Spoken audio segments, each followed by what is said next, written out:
Yo, what's happening, people? Okay, we are live right now. Live from the village right now. It is 7:39 right now. On the 21st of November right now. TV Tuesday right now. We're about to watch the last 4 episodes of the X-Files right now. That is season 4, episode 21, 22, 23, and 24. We're supposed to watch 3 episodes last week, ended up only watching 2. So this week we're watching 4. So we're starting a little bit earlier to get it all in. We're going to finish up season 4 right now. So I'm watching this on Disney Plus. If you have it on Disney Plus, or if you have it on Blu-ray or DVD or VHS or any other formats, get it ready on Zero. But if you don't got it and you don't want to get it, it's all good.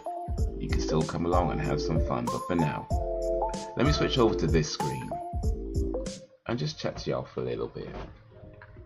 Mr. Belgian Dan, the man. Ayo. How you doing today, sir? How's your day going? How's your day been? Appreciate you joining this live stream on this Tuesday evening. Getting ready to watch the X-Files season. The last 4 episodes.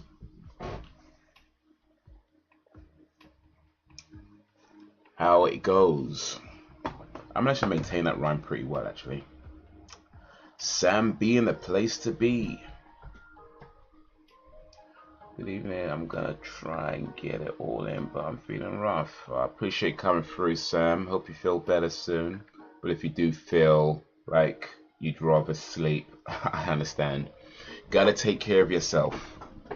You are the most important person in your life, so you gotta take care of yourself. So you gotta do what's right for you. But I appreciate you coming through. Big up to you.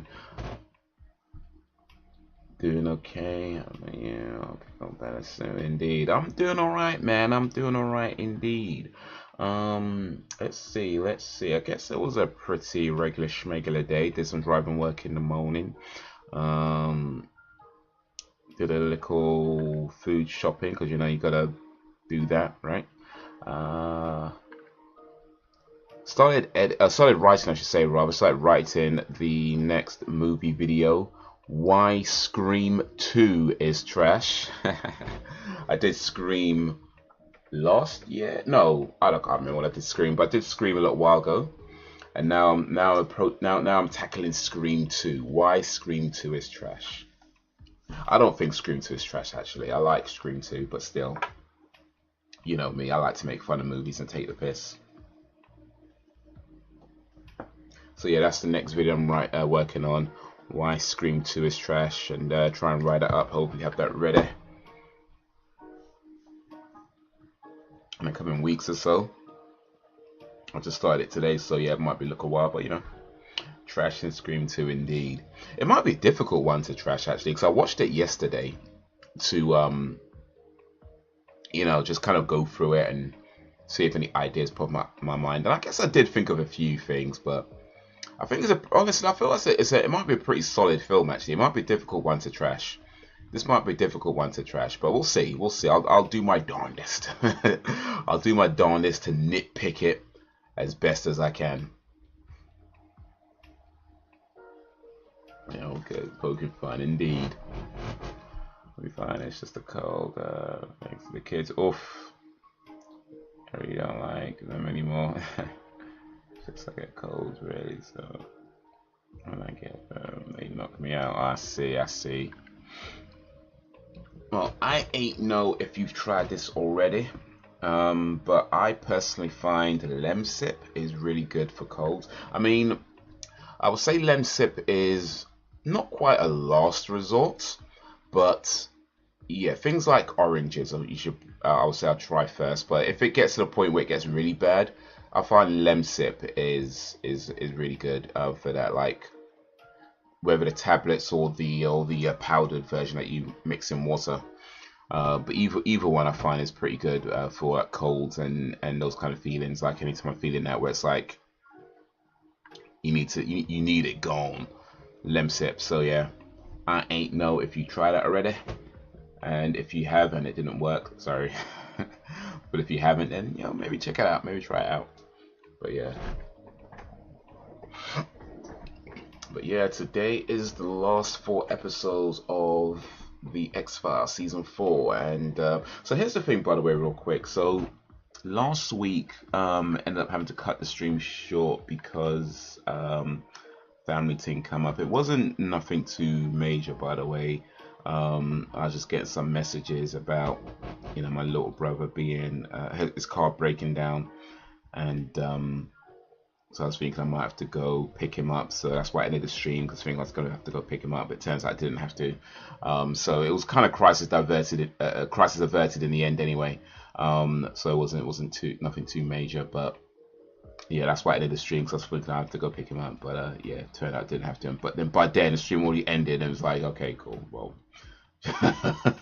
But yeah, so we're doing 4 episodes today, so starting a little bit earlier so we can fit them all in. Try and go as back to back as possible, but take a little break so one can relieve oneself if one needs to. But yeah, that's what happened last week. We already have one negative Scream 2, which I realized later on. Okay, is it when you watched it again and realized Jada Pinkett Smith is in it? 'Cause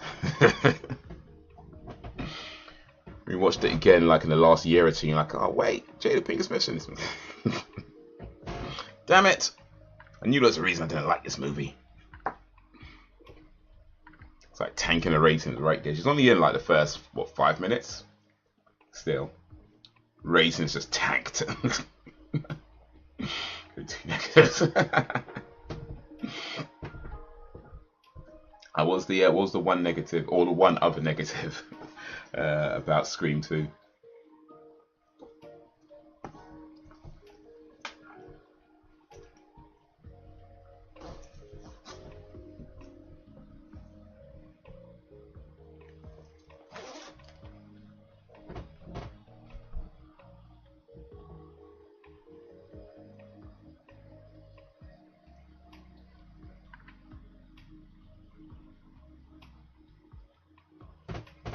Trying to think though, what did I don't.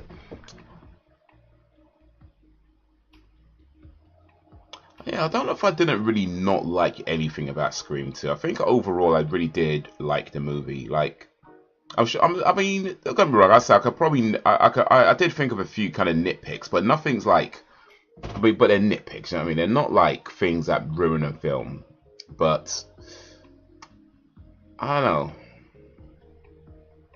It's never safe, little Jacob. It is never safe. It's like Jaws. Just when you think it's safe to go back in the water, it's not. Yo, what up, Jakes? How you doing? Men like Jacob. But made for TV film.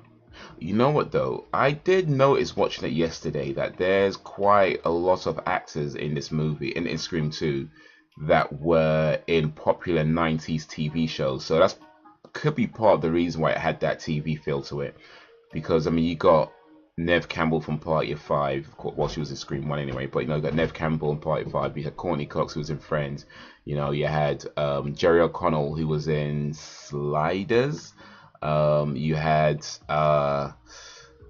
who else, Sarah Michelle Gellar was in Buffy, Tori Spelling is in it as well. She plays like the in movie version of I've forgotten her name, but yeah, she's in it too. I forget which TV show she was in the 90s, but she was in a TV show in the 90s, like Beverly Hills. Was it Beverly Hills or something like that? She was in.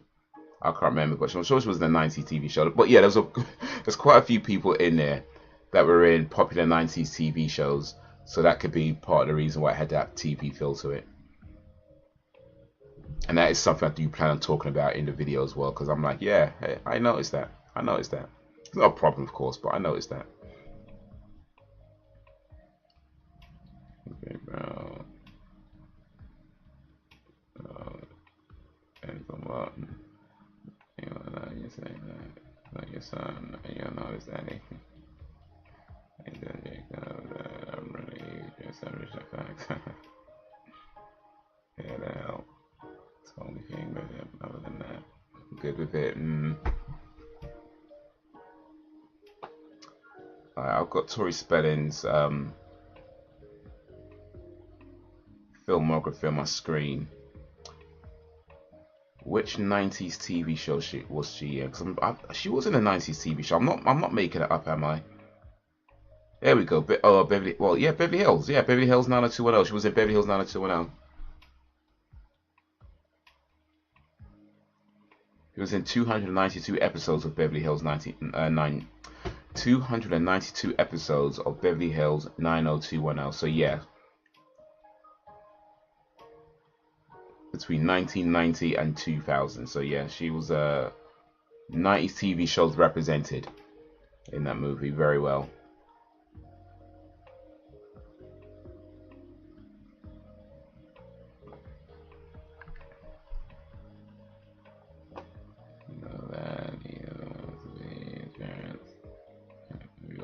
That's Jack. Witty though? Witty. Alright. Let's get this show on the road. Hopefully y'all ready on 0. In fact, I need to get ready on 0 myself, so let's put that over here.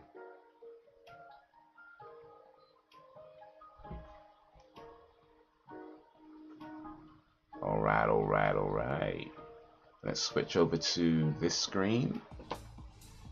And we're just going to do the countdown. This is season 4, episode 21, Sum 0, or 0 Sum rather. So the countdown's 3, 2, 1, play. So if you're ready, 3, 2, 1, play.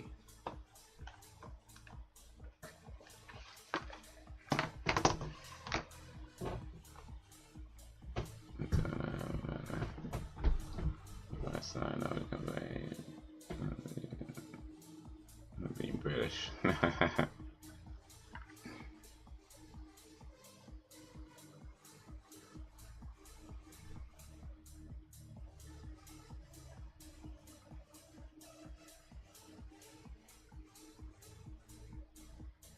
She's getting mad at her for using the patches and the gum, and it says maybe she's just quit. It's like, clearly you are trying to quit, like.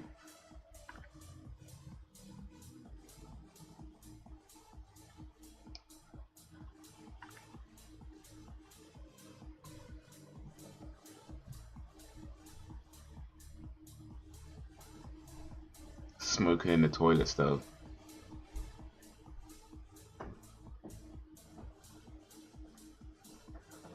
That's a fire hazard right there.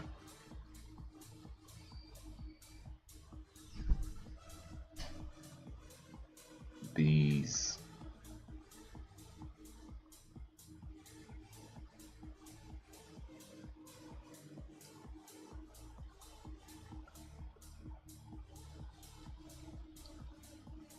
Right, look at all those bees.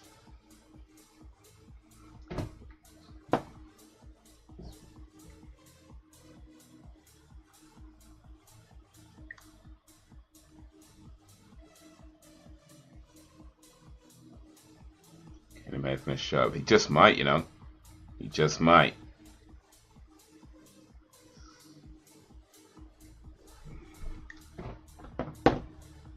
Say his name 5 times in the mirror.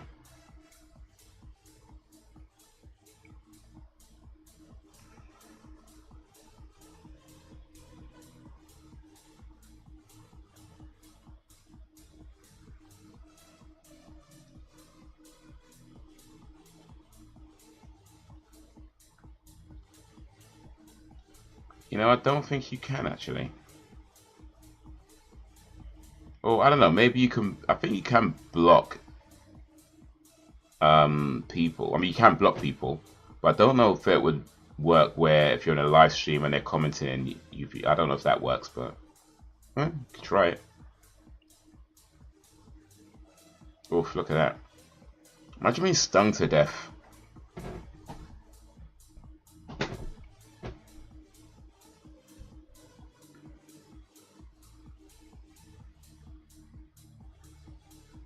Would it say body weight was 180 pounds? I mean, not trying to shame nobody or nothing, but come on. Come on.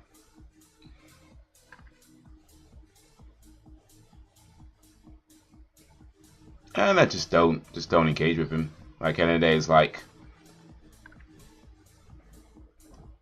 truth is, like, he could very well be a child with autism, you know, and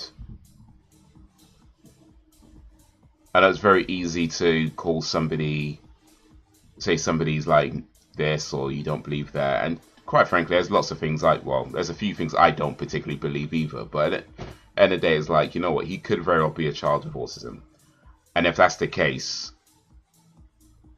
you know what I mean, it's like, but yeah, you don't have to engage with him. If he says anything, just ignore it, you know. You don't have to answer him back. Just ignore it.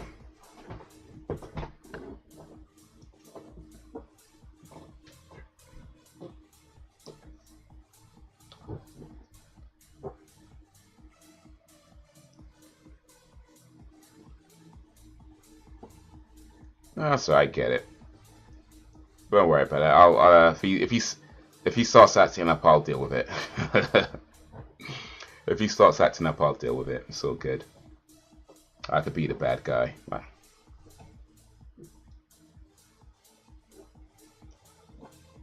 You know, this Skinner guy is such a weirdo. Like, 1 minute he's on their side, 1 minute he's not. Like, you just have no idea where his loyalties lie.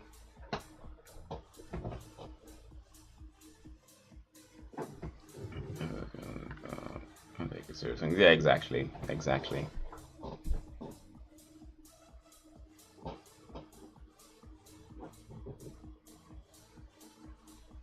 Focus on more important things.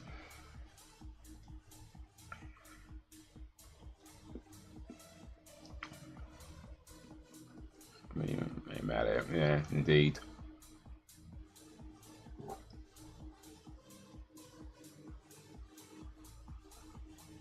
Oh, is he clean? What's he doing? Removing evidence.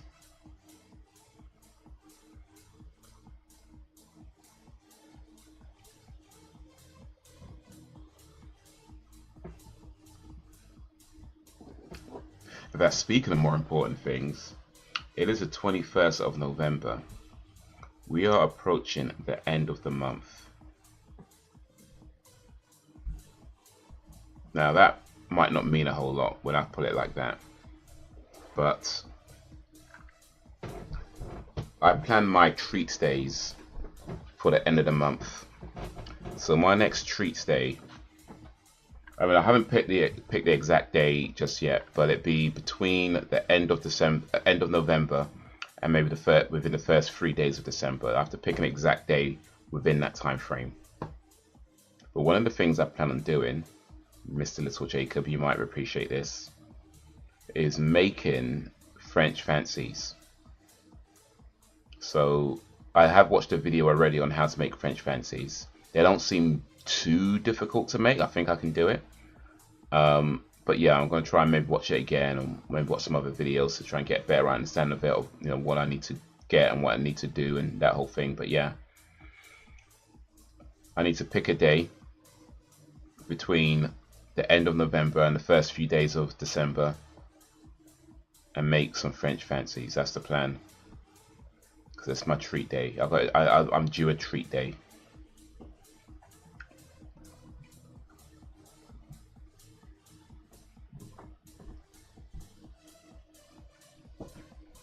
This makes perfect indeed.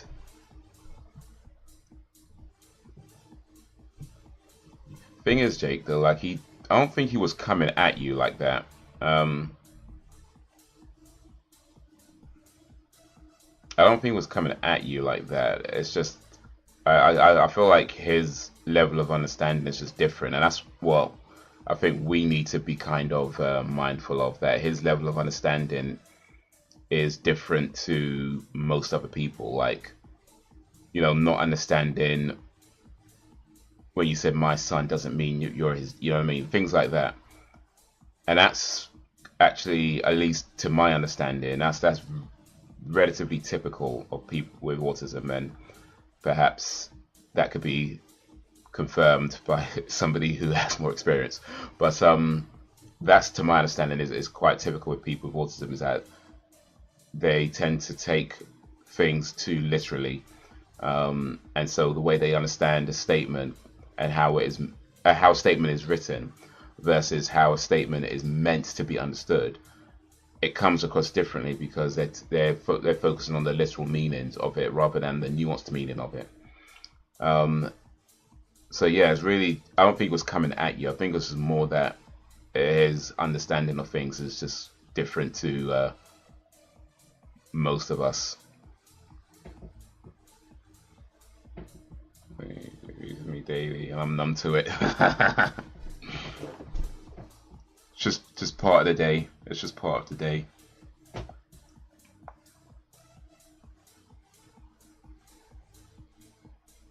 I mean, I haven't known too many people with autism. I've known a few people who are on the spectrum, but not not that far on the spectrum. And they were adults when I met them, so they had years of practice of having to deal with certain things and understand this stuff. So it's different with adults, I think. But yeah, I guess with children, it's just getting to that place. And honestly, to be honest, I feel like this probably isn't the best place for him. I've told him that as well. This ain't the place for you, dude. Like, if you're gonna come here, it's gonna be problems. This is not the right place for a 12 or 13-year-old kid with autism to be hanging out. It really isn't.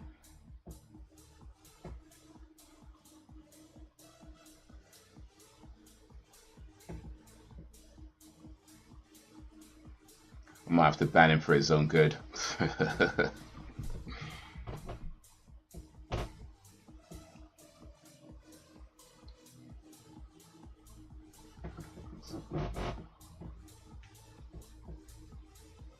Skinner is on Sutton though.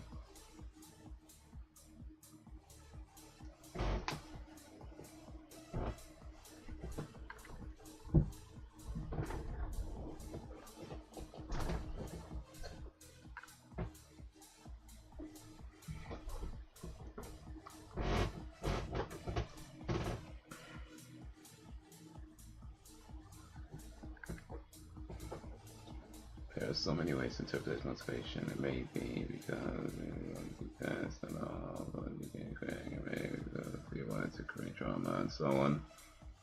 Well, indeed, I guess we'll never know. That's this, we'll never know. No point stressing over it. Oh, this guy's on something.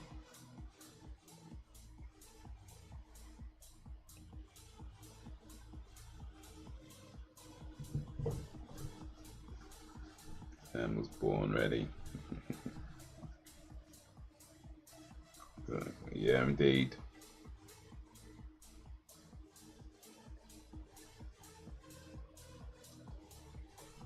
Also, another thing, he's lying about who he is. He's covering up dead people, stealing evidence, wiping his finger. Oh, this.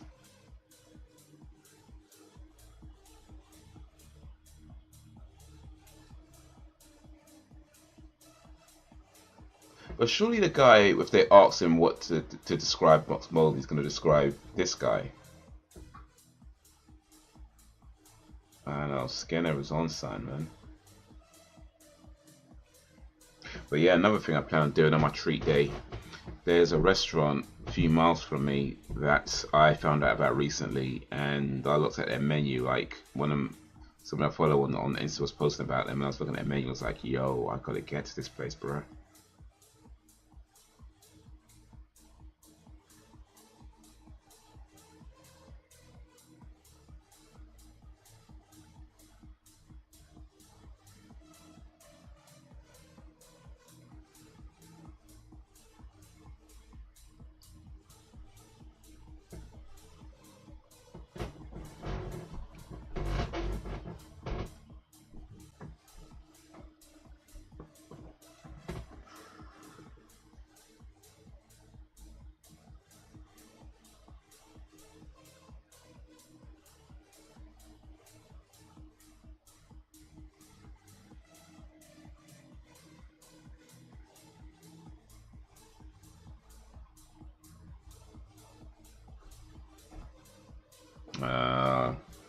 Skinner is on Saturn. What is he doing? What is Skinner up to?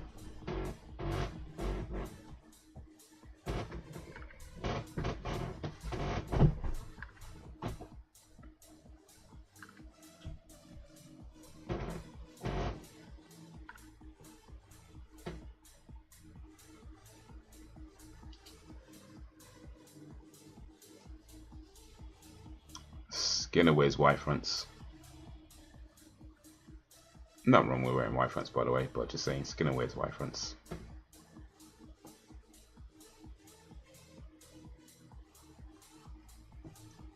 It's probably going to make Steam Tam. Ha!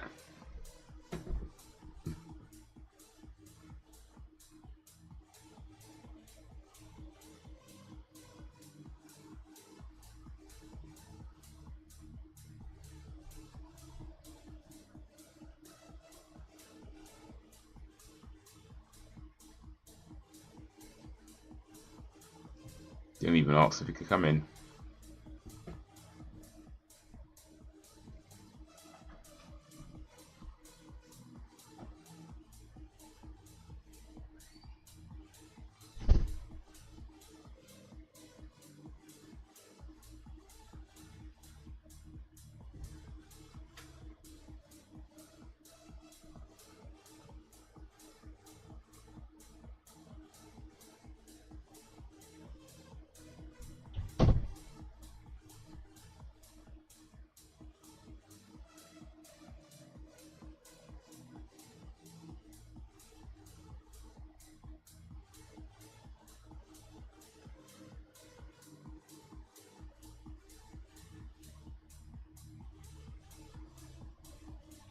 Cancer.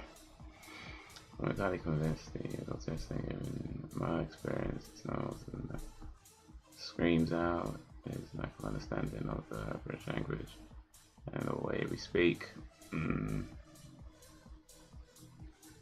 Well,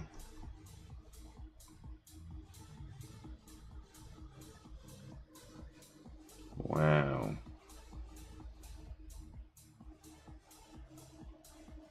Could he be just a troll after all then? Wow. Oh well. I was trying to find a sound file actually, that I can play every time he like starts acting up, but I'll have to do it some other time. Smoking Man, of course.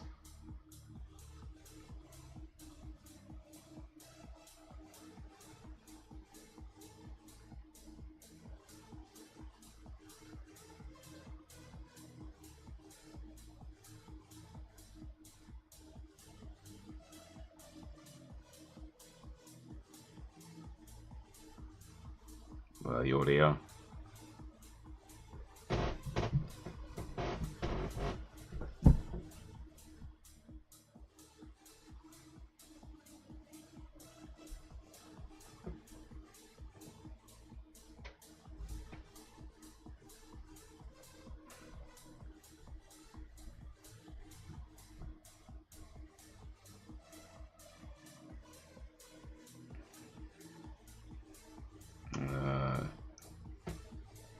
The Smoking Man deciding people's lives.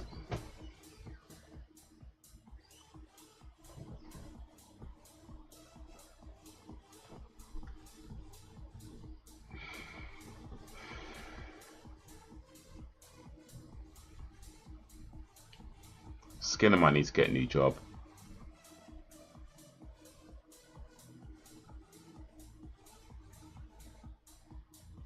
This guy's just a litter bug, though, dropping cigarettes everywhere.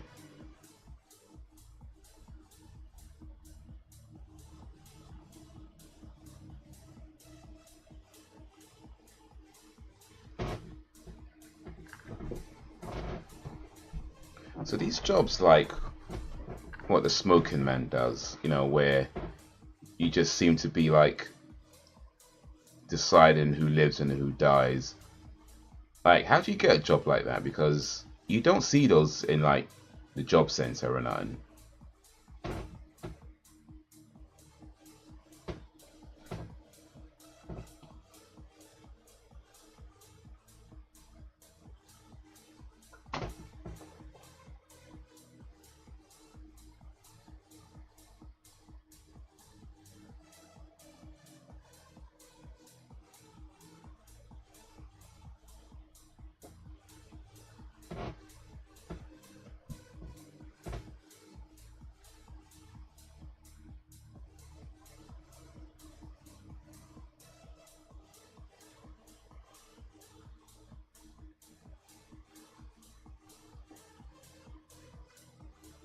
Finding a job, exactly. Like, I mean, I don't know if I'd want to do that job, but I'd just be interested in knowing how you get those types of jobs.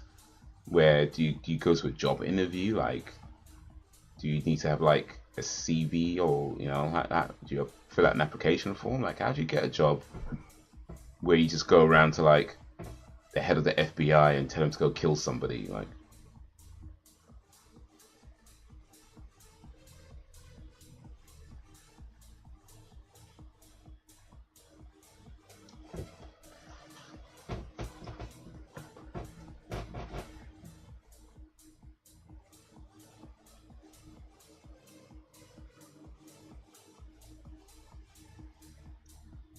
oh, they got skin about the balls. Might be fun to have that kind of power for a day.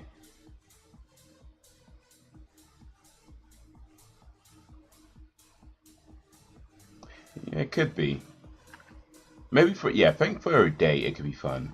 Just for a day. I think any more than that, it'll just be stress. I think if it goes into like if you're that guy for like weeks or months, years, now that's just stress. But for a day, where you could just like take out a few people who piss you off,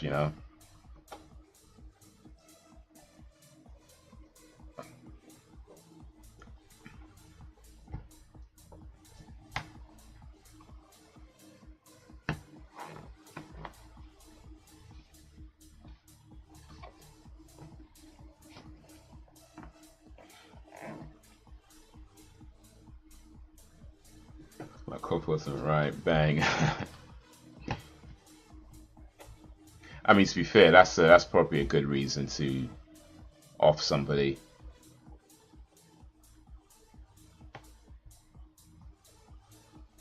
I mean, imagine you ask for a cup of coffee and they bring you decaf. Like, ugh.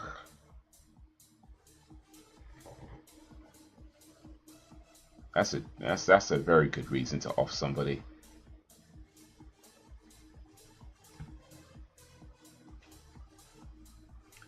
FBIjobs.gov. Is that a real site? Because I swear .gov. Oh wait.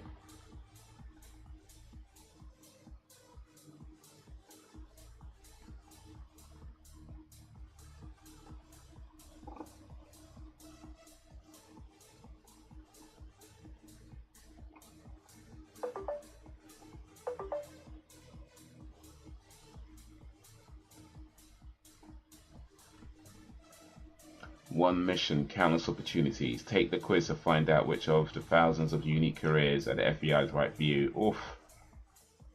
Do you have to be American to do this though?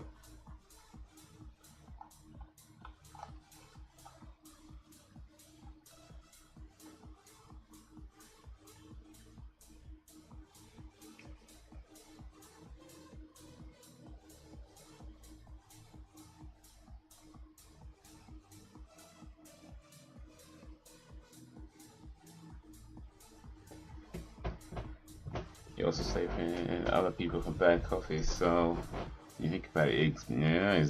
Yeah. Nobody should be given decaf. This is cruel.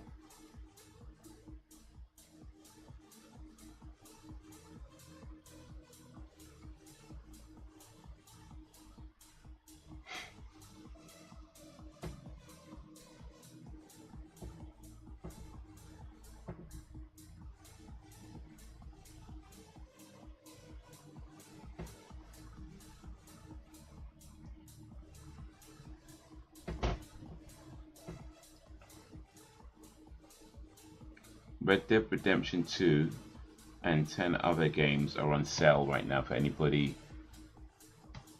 interested in Red Dead Redemption 2 and 10 other games. If you go to Steam, they are on sale right now.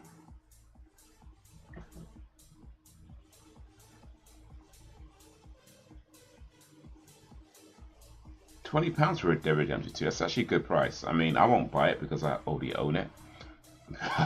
If I didn't already own it, that's a good price for Red Dead Redemption 2, 20 quid.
freaking got himself in a predicament that he can't get out of.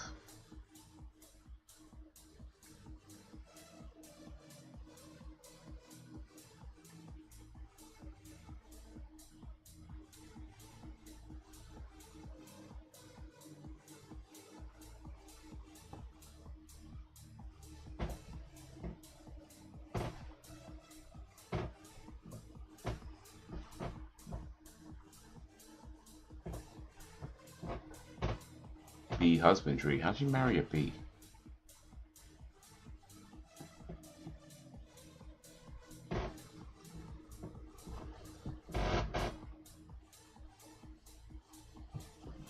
Save the bees, y'all. Save the bees.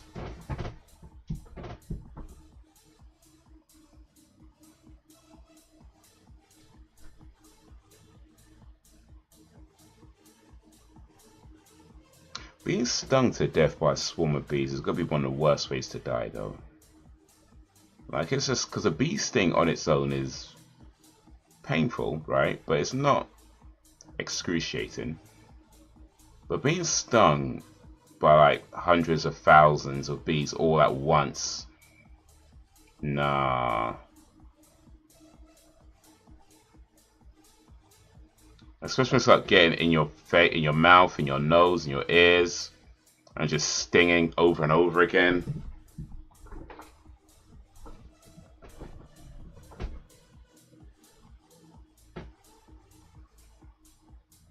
You better jump in a swimming pool or something.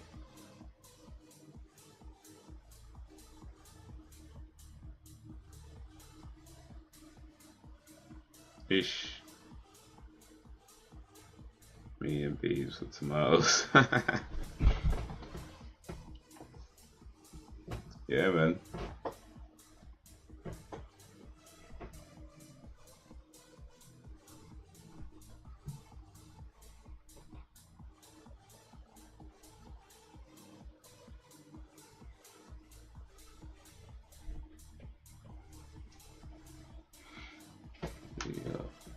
A 1,000 cuts. Sure, it's not the same, but you get an idea. Well, indeed, it's like one cut is like, it sucks, but 1,000 cuts at the same time, oof, no. That's gotta be mad.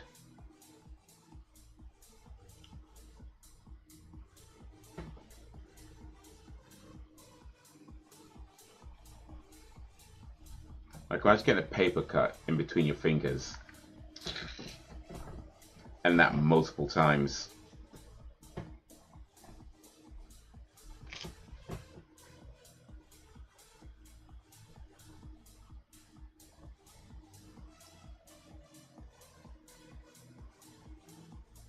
Adds up indeed.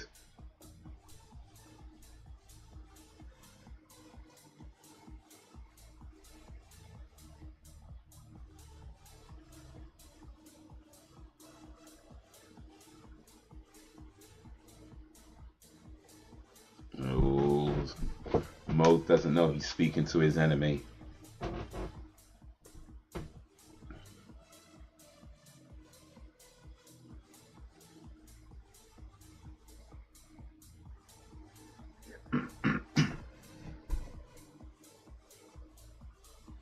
They're gonna make sure they hold it in a way we can't see the branding because sponsorship.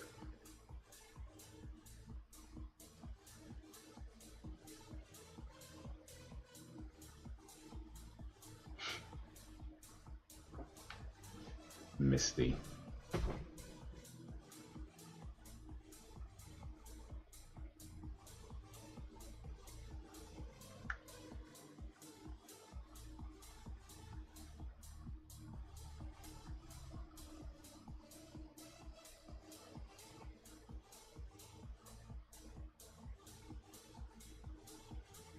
When you get a paper cup between the fingers from reading the articles.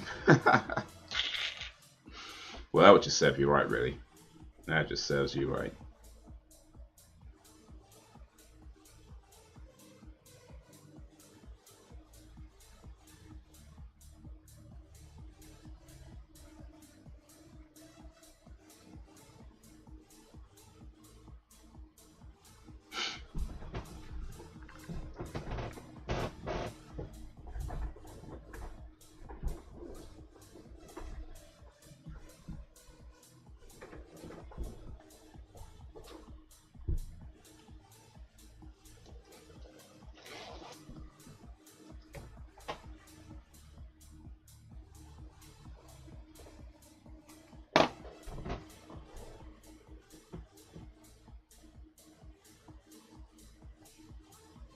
Oh, she knows something. And Skinner's asking a lot of questions right now. Oof.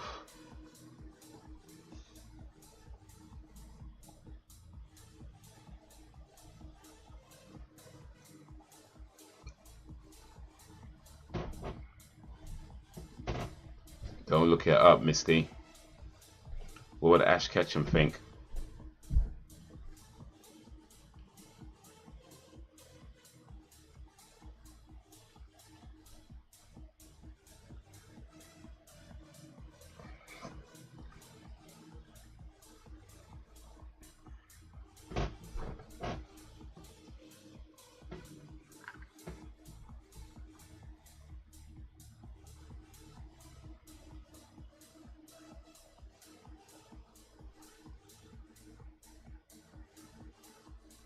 Oh, he got it.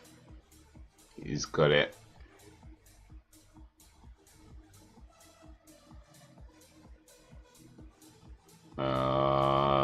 Mulder knows. Mulder knows.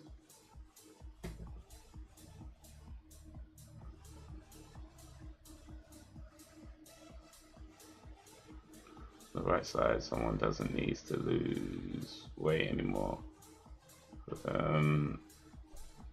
Bathing suits. I mean,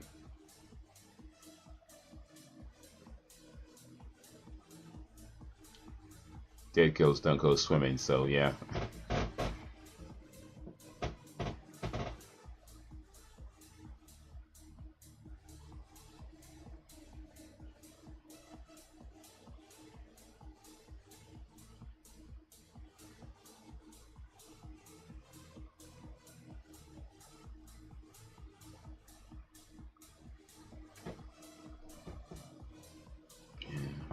Money saved as well.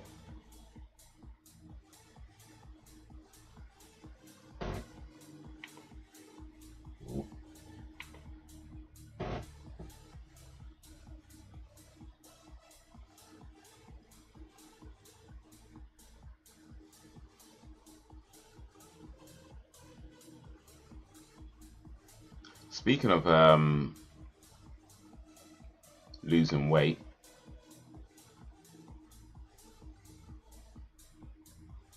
I mean, I know you're not trying to lose weight, Dan, but you've done a lot of walking though. Like, was it 20 kilometers? I think I saw on your Twitter. Is that right? 20-kilometer walk.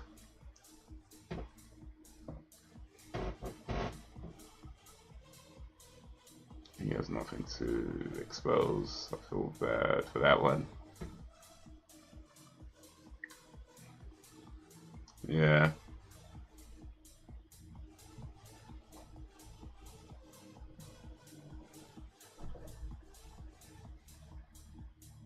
They're all getting stung by bees. 20 kilometers. Let me see real quick.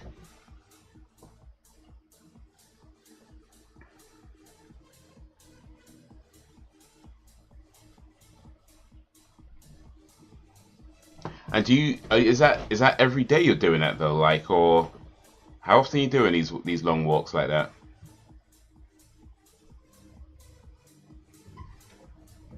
This is like Stand By Me. Have you seen Stand By Me? Wait, that's not a movie you want to be watching as a child, I'll tell you that.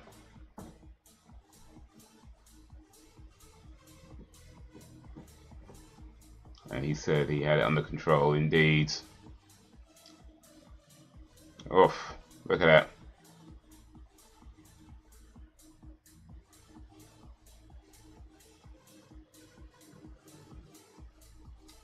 Been doing a lot of training, especially since I barely game.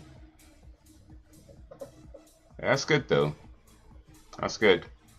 One of my goals or plans, I should say, for 2024, maybe hopefully by sort of spring, summertime, is to walk 50,000 steps in one day.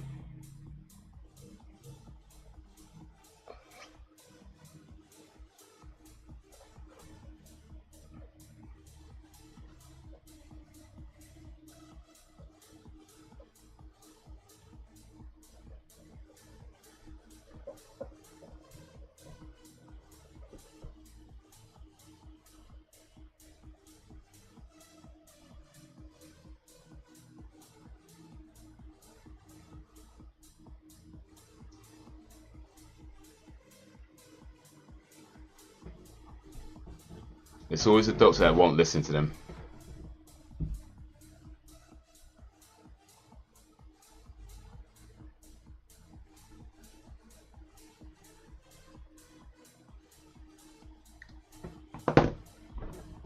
Started 100+ days ago and kept increasing 20 steps. 20,000 steps minimum per day now. Oh, step counting. 20,000 steps. That's good, man. That's good. Right now I average about 8,000. No, it's probably more than that. It's probably somewhere between 8 to 10,000 steps a day.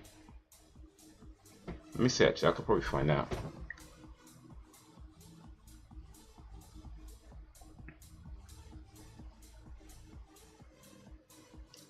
Yeah, over the last month, it's been about almost 11,000 steps a day on average.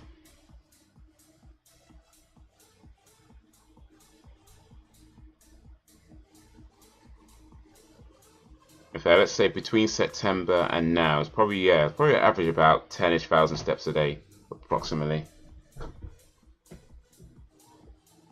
Some days, you know, you walk more than others, but on average.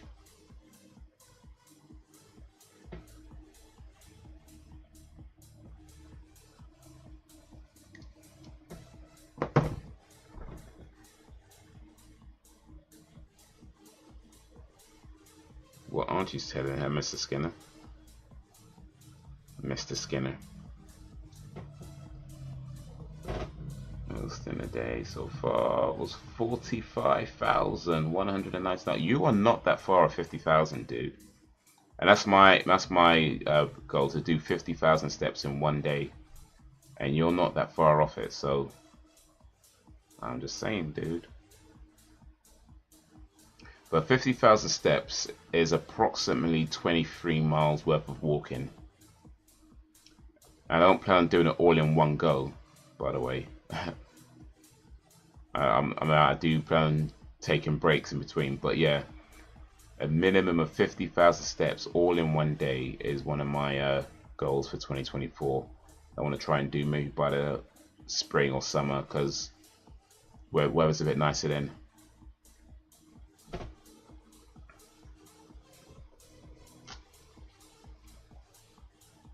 You're a liar.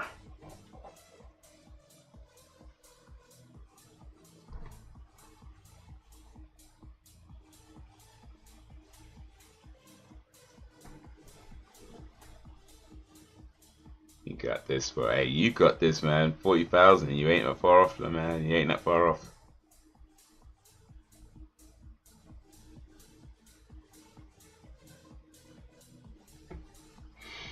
But yeah, man. Man's trying to be fit and that. Let's go. We don't have time. It's 60,000. Nice.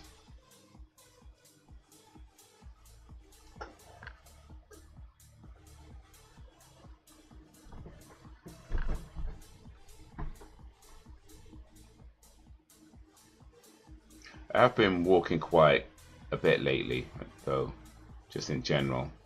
Like I walked about 6 miles yesterday, and walked maybe just a couple of miles today. But here's the thing, and Dan, I'm sure you know this, but like, I feel like a lot of people maybe don't realize how underrated walking is as an exercise. You know,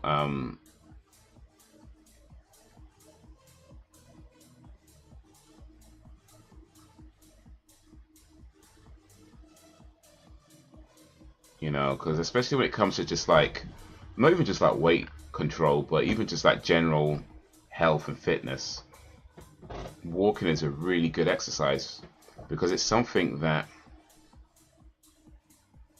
most people can do. I know not everyone can do it, I appreciate that, but most people can do it, and rather than like running 30 minutes every day, it's difficult to run for 30 minutes every day, but you can walk for 30 minutes every day. Like most people can do that, like 20-30 minutes every day, you can do that. you don't have to do it all in one go. But over the course of a day, you can walk 20 to 30 minutes, right? And if you do that, if you commit to walking 20 to 30 minutes over the course of a day, and you keep doing it, yeah, that goes a long way into just improving your mental health, your physical health, just general well-being. And of course, you can do more if you can do more. But yeah, it's a really good exercise for a lot of different reasons.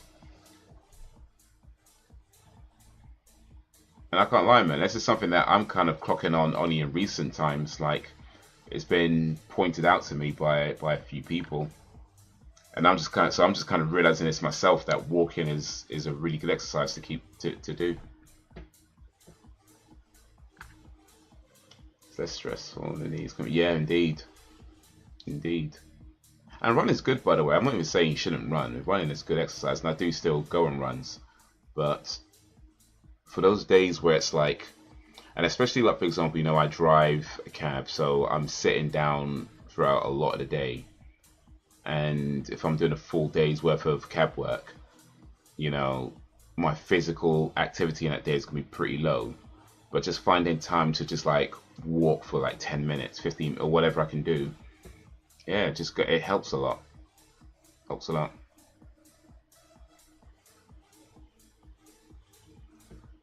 What is it? Elliot to walk more. He drives to the corner shop.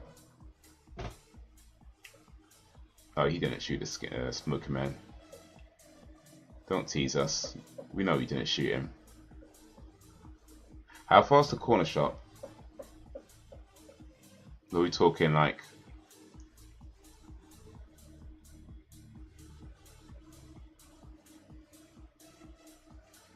a few meters down the road? What are we talking? I can't say that, no, because I was that guy too. Like, up until maybe a month or two ago, I was that guy that would drive to the shop. The nearest shop to me is like the nearest it's not a corner shop, but the nearest kind of like supermarket type shop. We don't really have a corner shop, but it's about a mile away.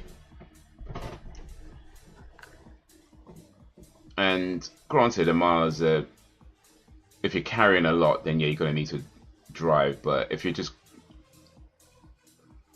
buying like a few regular items, like just a few items, you can walk a mile and carry that back, But that's what I was doing. I was driving to the shop and buying like 1-2 things, driving back. It was. So yeah, I can't say nothing. Less than 5 minutes though. Oof. Less than a 5-minute walk, so yeah. Walk more.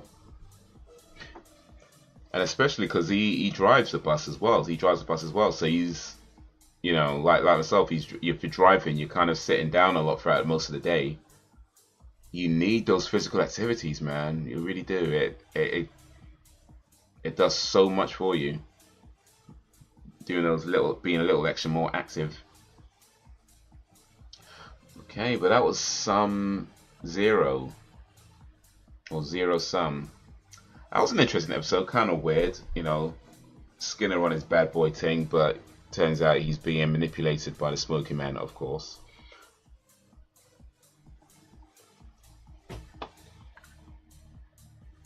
Was it a good episode? It was alright.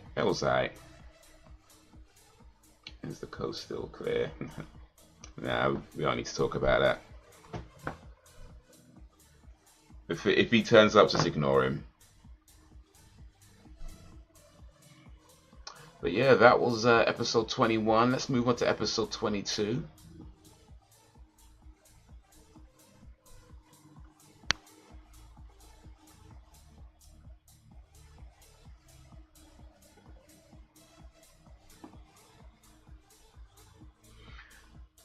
Moving to episode 22. We'll start it in a minute.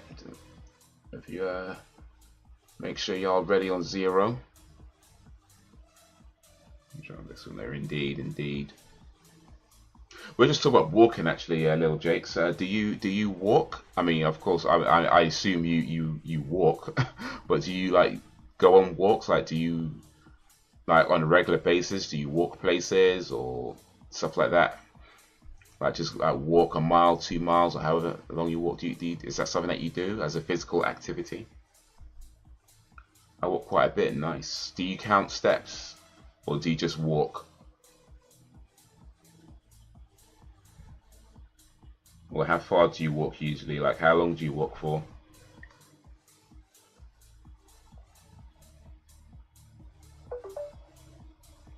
On my exercise regimen. Nice. But yeah, I was just saying that walking is a very underrated exercise. You know, and that's something that I'm learning myself. Like, I'm not even trying to shame nobody, but just something that I'm learning myself. It's a very underrated exercise. Walk for about an hour. Yeah, an hour's walking. That's got to be about 3 miles. Well, 3 miles by my speed. I don't know, you might walk faster than me. I think by my speed, an hour's walking is about 3 miles.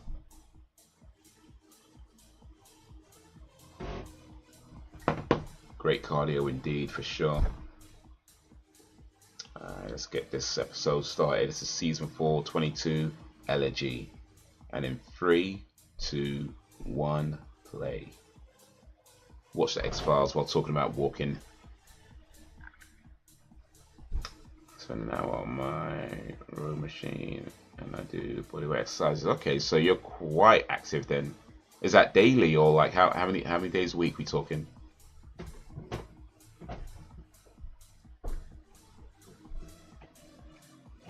I set myself a goal on my Fitbit of doing at least 1 physical activity per day. So that could be walking, running, weights, or anything, just some kind of physical exercise every day.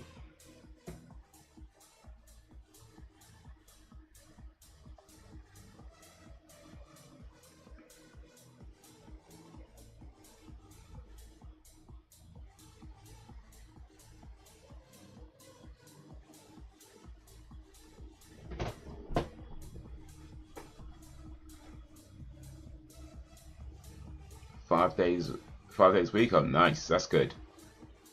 Please already there until I started noticing the difference. Very regimented. Cool. Final results. Indeed, man. Indeed. But yeah, man, it's important, especially as you know, we're not young men no more. We're not young men no more. So yeah, it gets even more important to stay active, to keep your body active. You know, eat right, you know what I'm saying? We're not young men no more. You get to that point in your life where everything starts slowing down and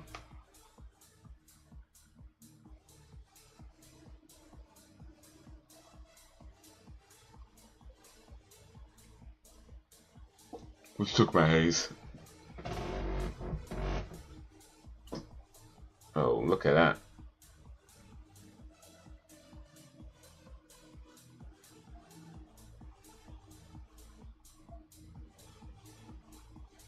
I'm proud of my flat stomach, nice. And in my 40s, I'm proud of my physical condition. You know what though, like the other day, yeah, when you were talking about, you know, like, you know, flat stomachs and the sort of the aesthetics, the looks and stuff like that. And I was saying to you, Jakes, back then, I don't remember this, but I was saying to you back then that, you know, like for me, it can't be about the looks. It's got to be about just the health and all that kind of stuff, right? And that's true. I do still believe that. Like for me, it's got to be about focusing on the health because it's a lifestyle, right? But you know what, though, mate? Listen, I ain't gonna lie. Listen, couple of times now, couple few times where I've been walking past the mirror or walking past the window and I catch my reflection in it, and I'm like, damn, man. Like, damn. I must have stopped myself and be like, you know what? You know what? Let me just you know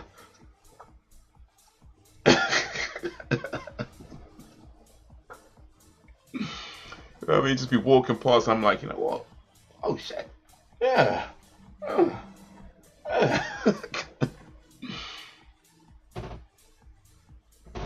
But yeah, I mean, I don't know how much of it shows up on camera because, like, on camera you pretty much just see from here upwards anyway. But yeah, I've lost a lot of fat over the last few months. Like, it's about, I think about 11, maybe 12 kilograms of fat so far. I say so far. I don't plan on losing too much more, but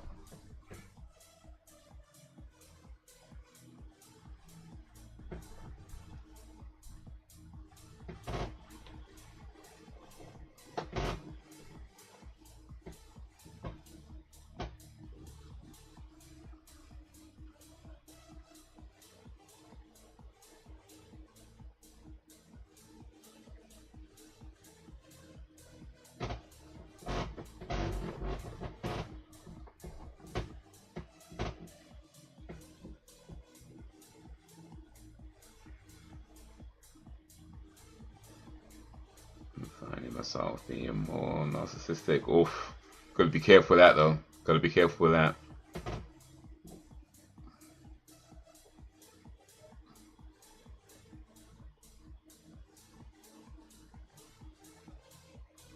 You know, Haze walks by mirror saying, "You don't know me."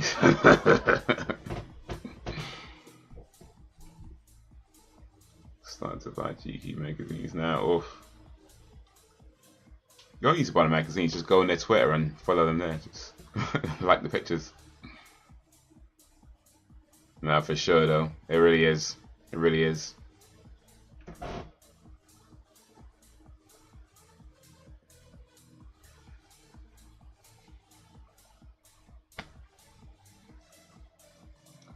But yeah, like I have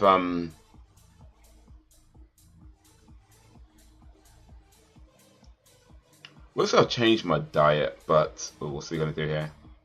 Oh, we've got a strike.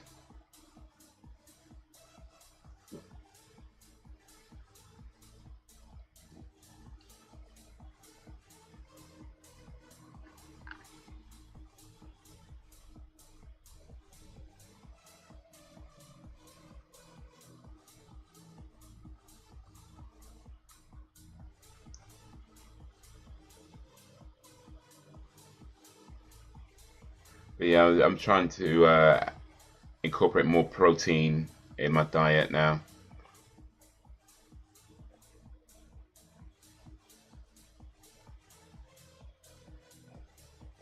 Because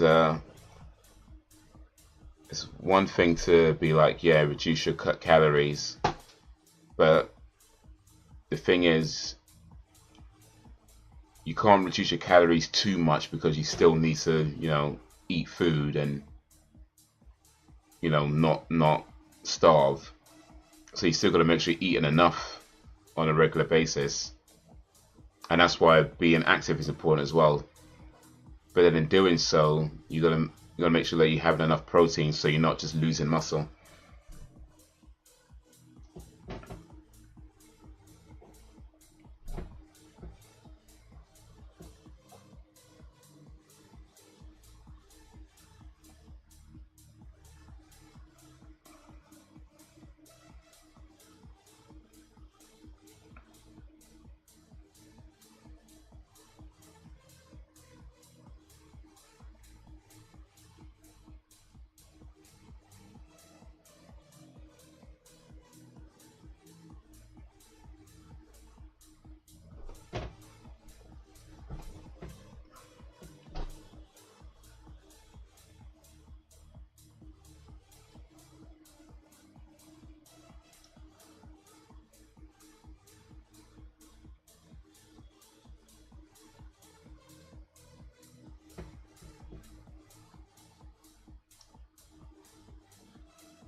I remember the days when I could eat whatever I wanted because I had fast food. Yeah, man.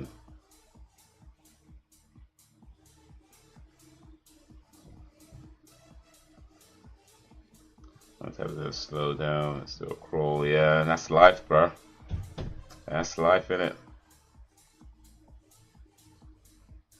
You know, you can't treat yourself like a 17-year-old. You can't be eating like a 17-year-old and then sit around playing video games all day. You can't do it no more.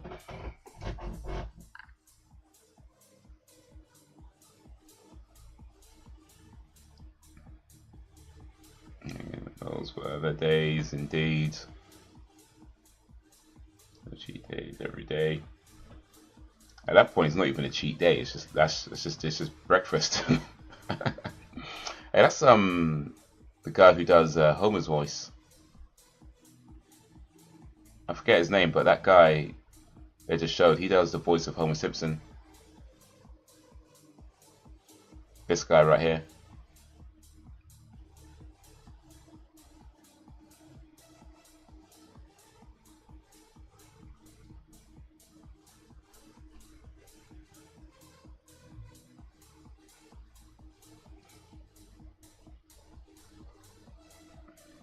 Let's face on cheat days.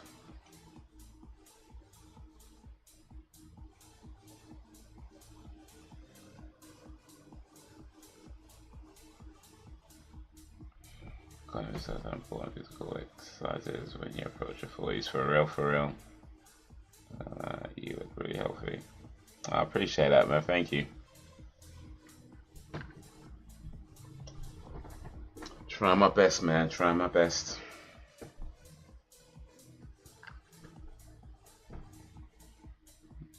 Keep it up. Nice one, bro. Thank you.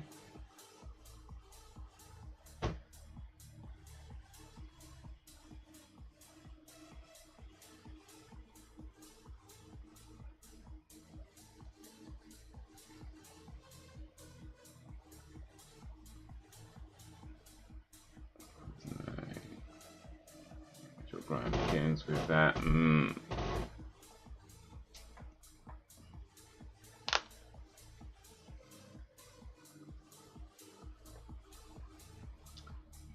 Yeah, man.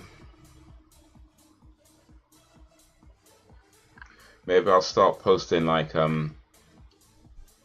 shirtless selfies on my Instagram, talking about work hard, grind hard. I'm not gonna do that. I'm not gonna do that.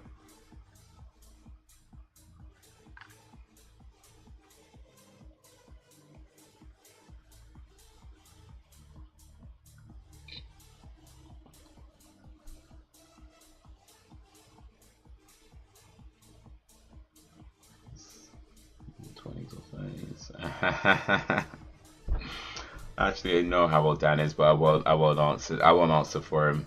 I'll just laugh for now.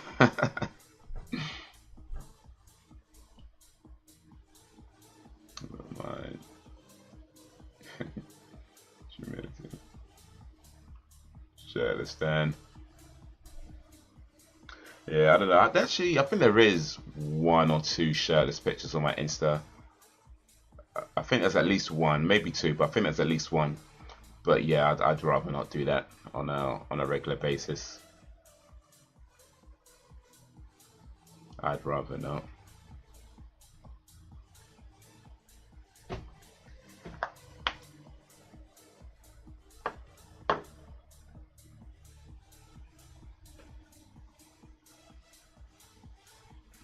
That's all I thought. I'm not saying nothing.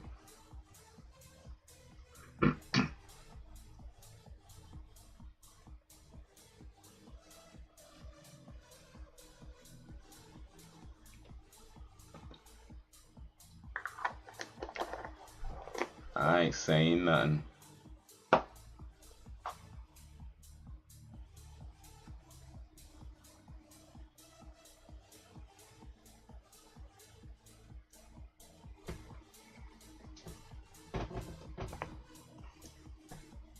Oh, this guy, man.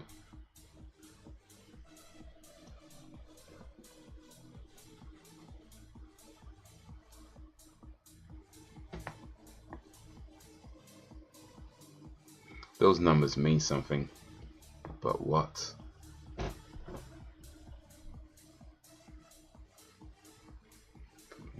me time out. Mate, I think Dan could do more than to put you in timeout. Like,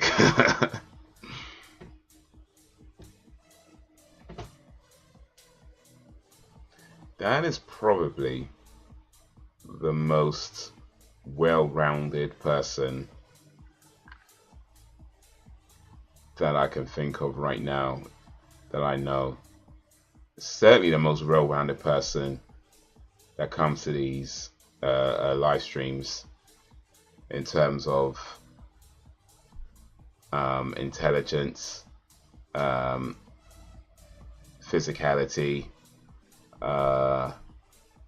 character. You know, I feel like Dan is probably the most well-rounded person.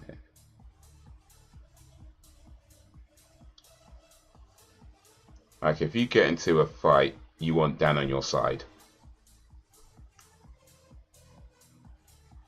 You know, if you ever do like a trivia quiz, you want Dan on your side. You ever need a wingman to chat up a girl, you want Dan on your side. You know, I think Dan is probably the most well-rounded person. But yeah.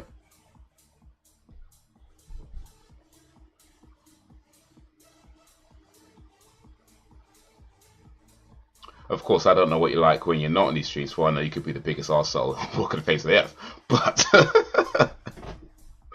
But as far as what I can tell, I think Dan is the most well-rounded person.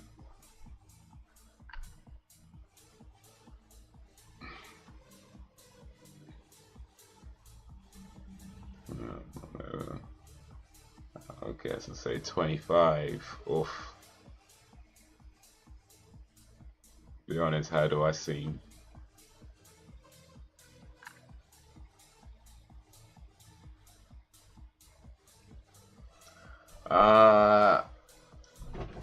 See. I would say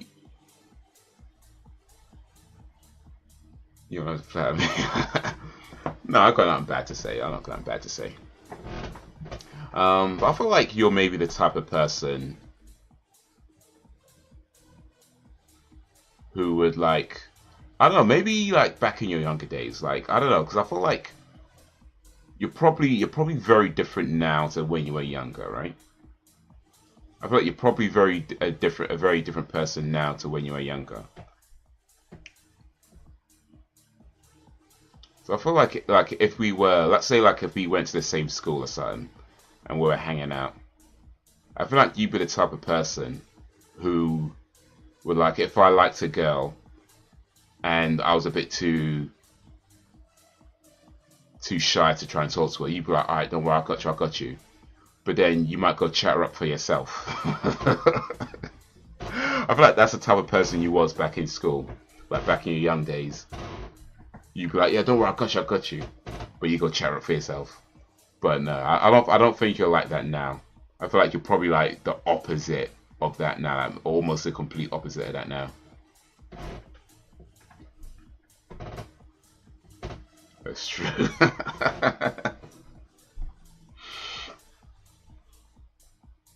So accurate. Oh, apparently I'm a really good judge of character.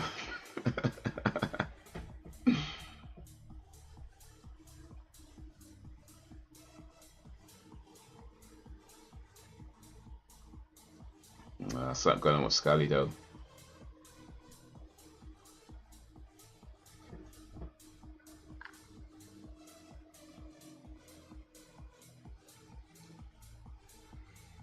Opportunities, I can't lie.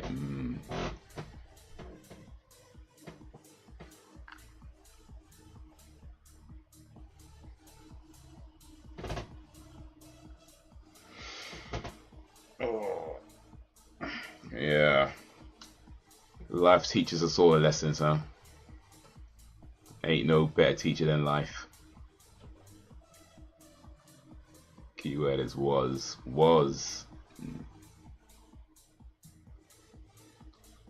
Another bros content. Well, when a girl walks in with an illy bitty waist.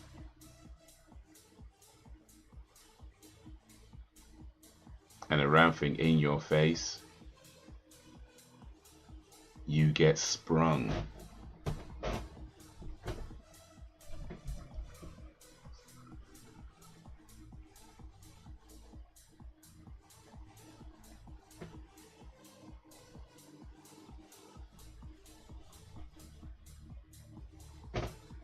Growing apart, indeed, man, indeed.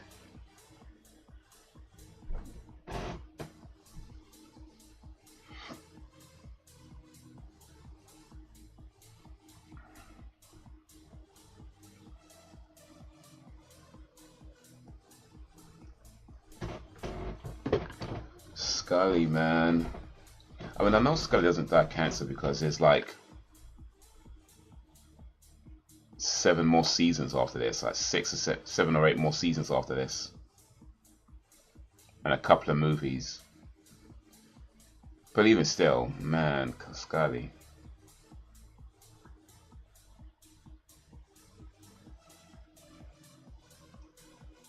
Calm down a lot. For the best, man. It's for the best.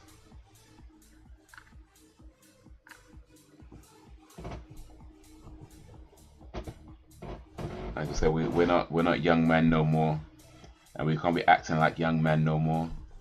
Both for health and for personality.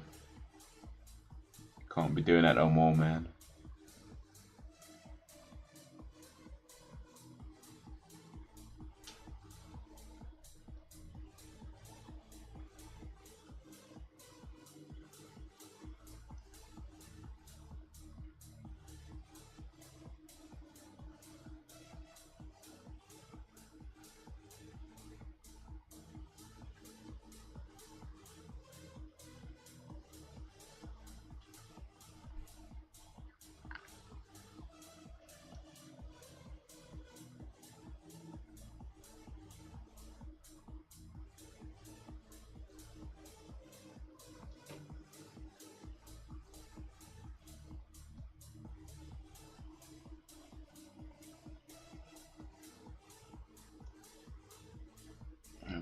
When I began, I'm not a young man, but they cursory moments.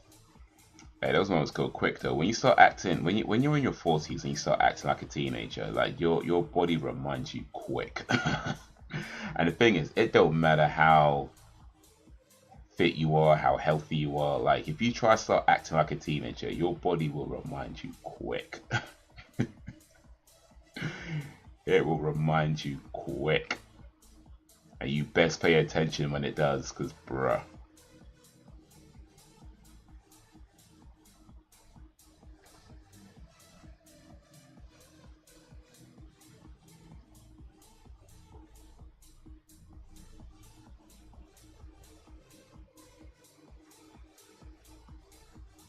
I don't trust this therapist.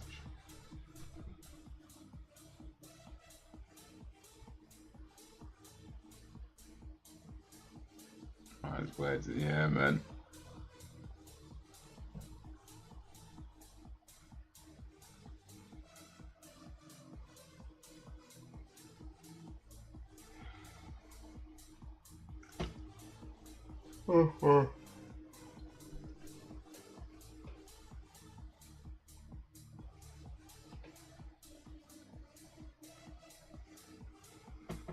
What do you know? Lets me forget. But here's the thing though, like, you might not be able to do the same things as this, or do the same things in the same way as when you was young, but you can still do cool stuff, you know.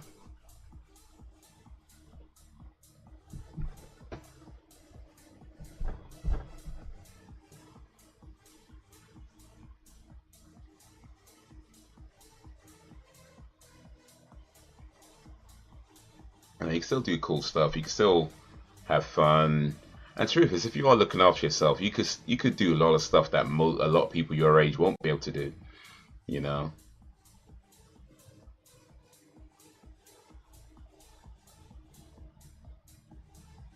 So yeah, it's still important to keep fit, but just gotta remember, don't matter how fit you are, you ain't 17 no more. That's the only thing.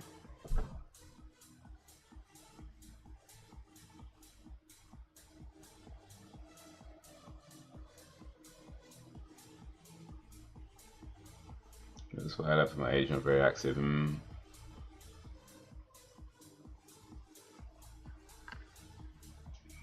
40s is not a death sentence, so to speak. As long as you take care of yourself, you'd be surprised when you're still capable. Oh no, for sure, for sure. And I do think it's fair to say that 40 in 2023 is younger than 40 was in 1983, you know, and younger than what 40 was in, you know, 1923. You know what I mean? And there's a lot of reasons for that. I think one of them is advancements in medicine and medical understanding and health. I think there's more and more people who are choosing to, you know, eat healthy or eat better, rather, I should say, to be active, even if you're not necessarily like a health freak. I just feel there's more and more people who are a bit more conscious about that sort of thing. So yeah, 40-year-old now, I think it's very different to a 40-year-old in, you know, the 1950s.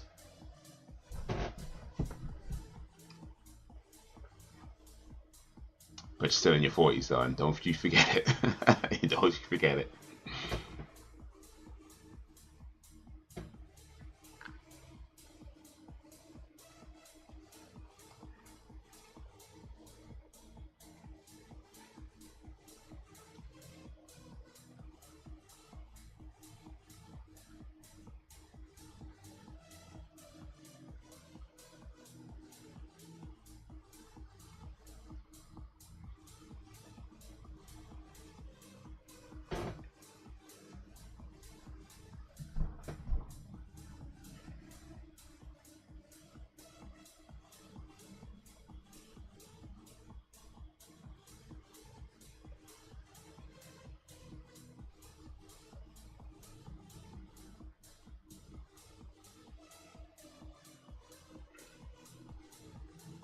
Oh, Harold. Harold's in trouble.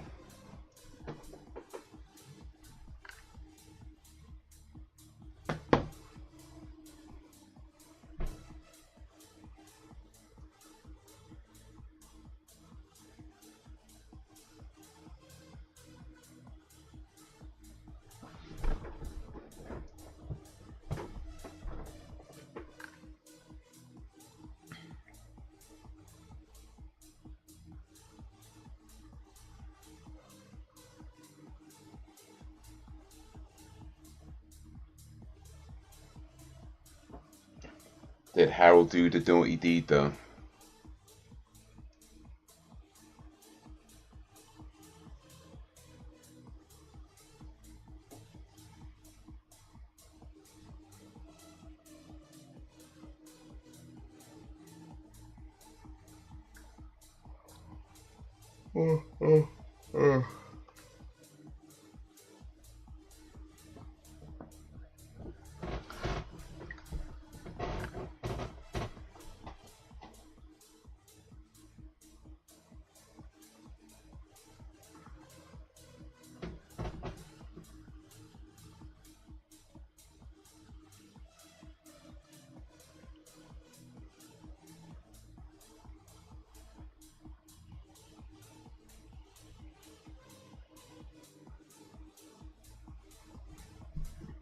Also, bowling skulls.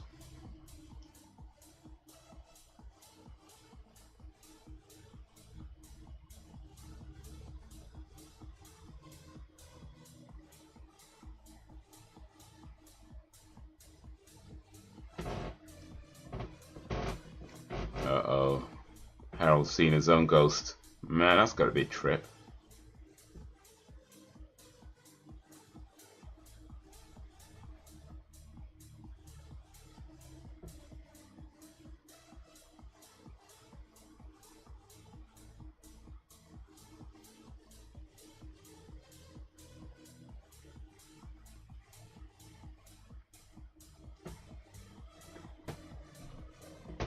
Oh wait, no, that was his boss.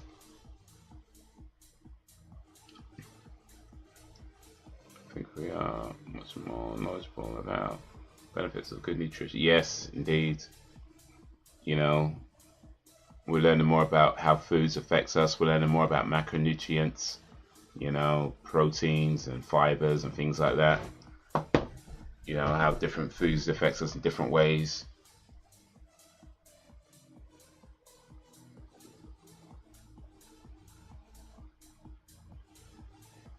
I think there's a lot of people who are using that information. You think it's possible to extend your expiration date with healthy lifestyle? No, I don't. Or more specifically, I think in general, in terms of healthy living, yeah, you could potentially live longer than an unhealthy person. I think that's true. But I think in the end, when you die is when you die, you know, like, and nothing stops that. Like, I don't know if predetermined is the right way, what right word I'll describe it as. I mean, maybe kinda ish, but I don't think that's exactly what I mean. But I do feel like, you know, when you die is when you die. Like, some of us are gonna die young, some of us are gonna die old, and most of us won't know when that is, you know. So yeah, it's good to be healthy and it's good to, you know, take care of yourself. But at the end of the day, it's like if you're gonna get hit by a drunk driver or that jumped the curb or something, like you can't help that. You know, when you die is when you die. So none of us are promised tomorrow, you know.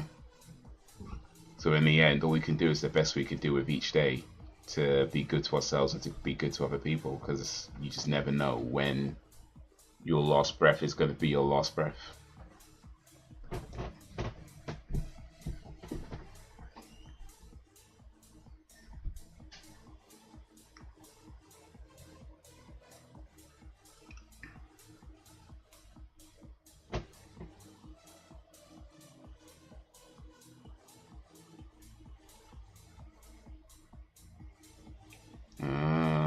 People seeing the dead of the people who are about to die, and Scully saw the dead. Ooh. Ooh. You know, again, the more I come to terms with my own mortality, if that makes sense. No, that makes sense. That makes a lot of sense. I think you kind of have to. You know, I heard you know, Tyler Quelly, he said in one of his songs, "You're only afraid to die when you're not living right." And I mean, I don't know if I agree with that wholeheartedly, but I do believe there's truth to that. I do believe there's a lot of truth to that. You know, like when you're confident, or well, not confident, but when you understand that when you believe that you're doing the right thing and you're living in a way that is, you know, productive, and or, you know, just being good to yourself, good to other people. You know, I think things like knowing that you'll die, you come to terms with that. You understand that it's going to happen. And of course you still make your plans, but you'll understand that your plans may not come to fruition.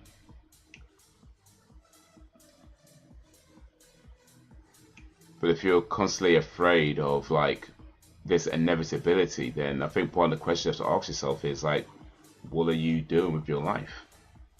You know, like, why spend your life being afraid of something that you have absolutely no control over? The only thing you know about it is that it will happen.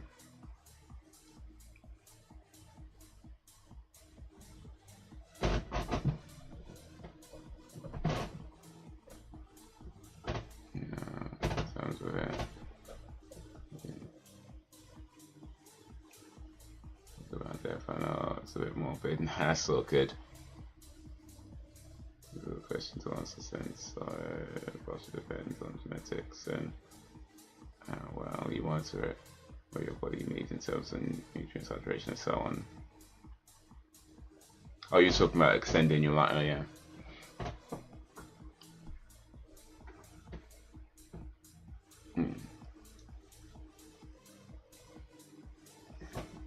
Yeah, man.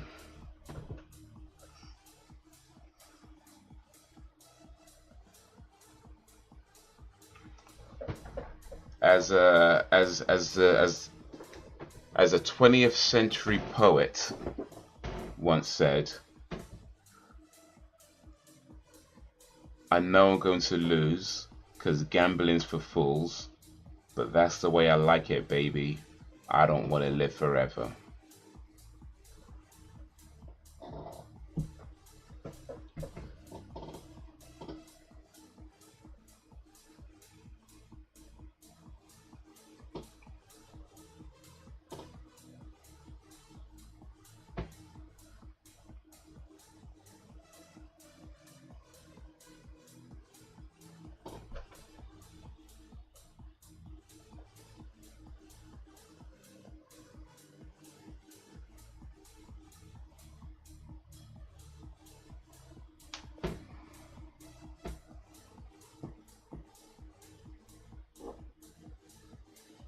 Perfect. I don't think that I regret which is the whole time.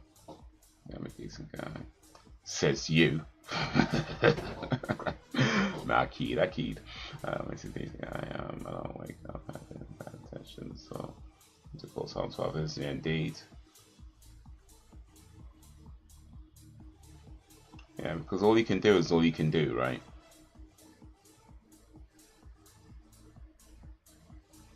And we don't always know when we're making the bad decision or when we're making the right decision. Sometimes it's not always obvious right away.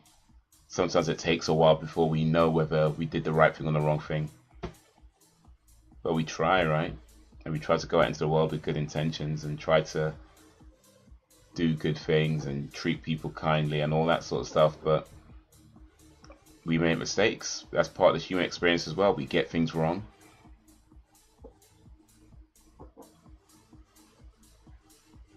I think that's one of the reasons why it's important to never be afraid to apologize.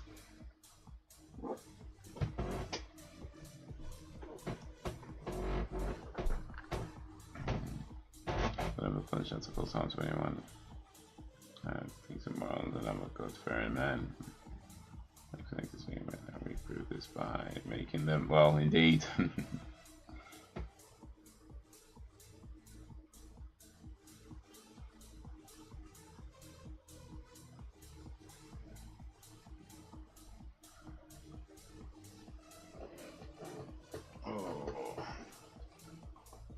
Harold, man, and this woman is a bad mind. This woman is bad mind. Is she the one killing them?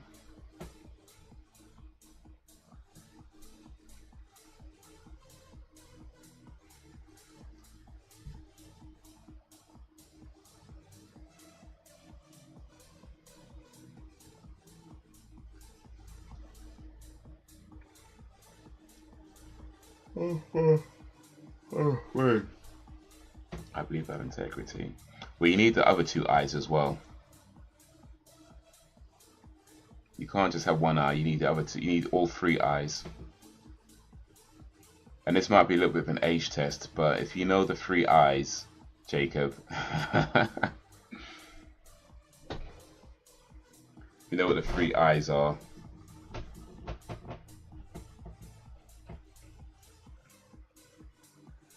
I'm only human after all.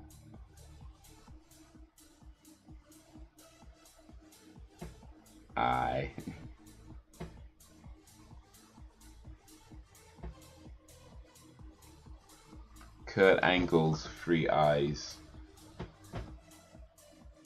Integrity, intensity, and intelligence.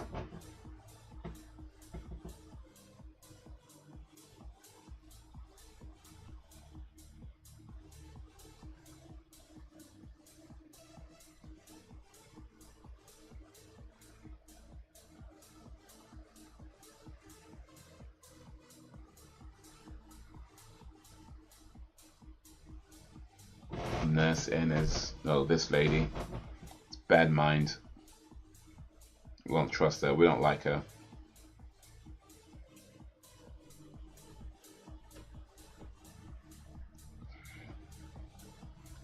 these people, you know. Raw.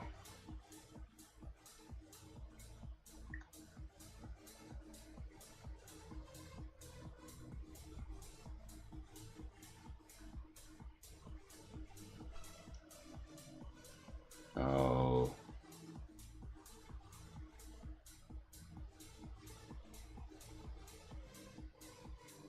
Oh. She's trying to kill Scully though. No, we don't like nurse inners. Yeah, batter up, Scully. Batter up. Oh wait. Scully. Can you get beat up by an old woman?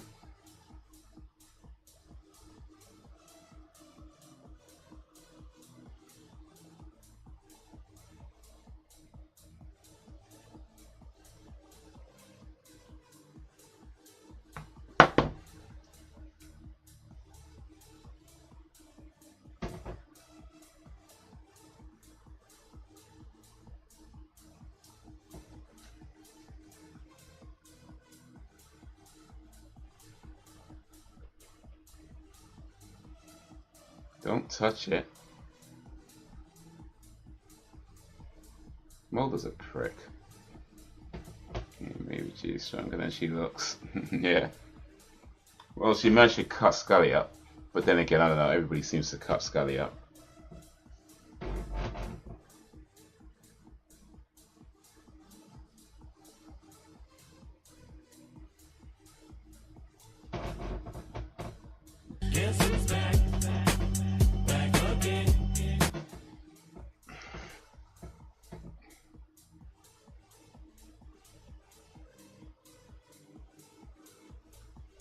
What up, Sam?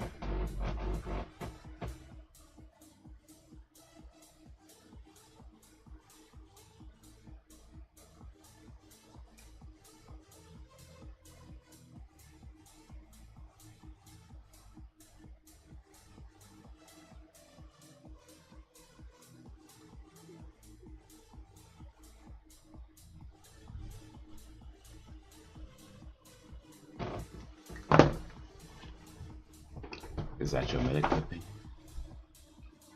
My bank account. Oh wait, there's something.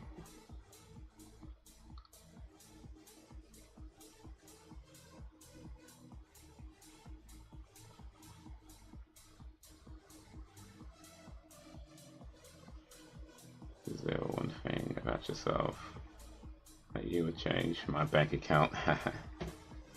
I got 1, 2, 3, 4, 5, 6, 7, 8.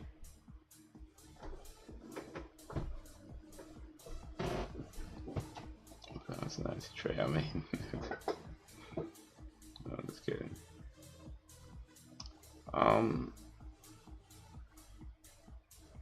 I don't know if I'd change anything. I mean, at the risk of sounding arrogant, and I hope it doesn't come across that way, but I do try to be the type of person who would, if I feel like I'm doing something wrong, or feel like I'm doing something, or something I could be doing better in terms of personality, in terms of my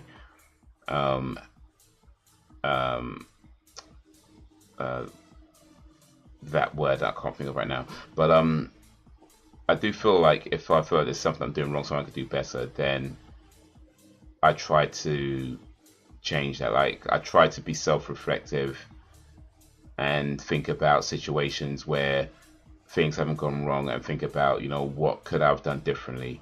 What can I learn from this? And that's not to say that I handle every situation perfectly, because I don't. I haven't, and I'm sure I'm going to handle plenty more situations badly to come. But I do feel like I try to at least be mindful of what I'm doing, and, you know, that kind of thing. So I don't know if I change, in a sense that I don't feel it, because right now I feel like I hope I'm doing okay, but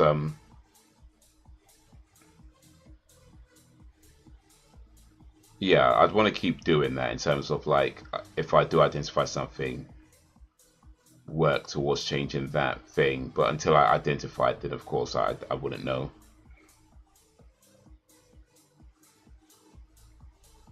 Okay, and that was episode 23, 22. We're about to watch episode 23. It's called Demons. But before that, I want to take a quick little break. Let me get this ready on 0 first, though. That was an interesting episode, though. Seeing the people before they die as ghosts, and it's people who are about to die that are seeing it. That's interesting.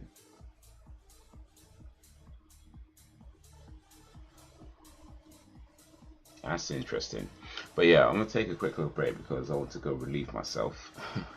So I'll be back in a few minutes, and then we'll continue with the remaining 2 episodes, 23, 24, to finish off season 4 of the X-Files. So yeah, I'm gonna actually one second. We catch up real quick. I get frustrated quickly. I keep forgetting to count to 10. Oh yeah.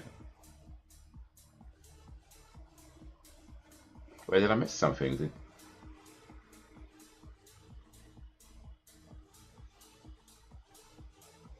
Let's see. Physical training.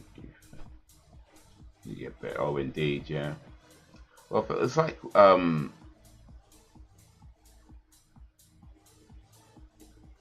lot of things. Is like I have a friend who says practice doesn't make perfect, practice makes improvement.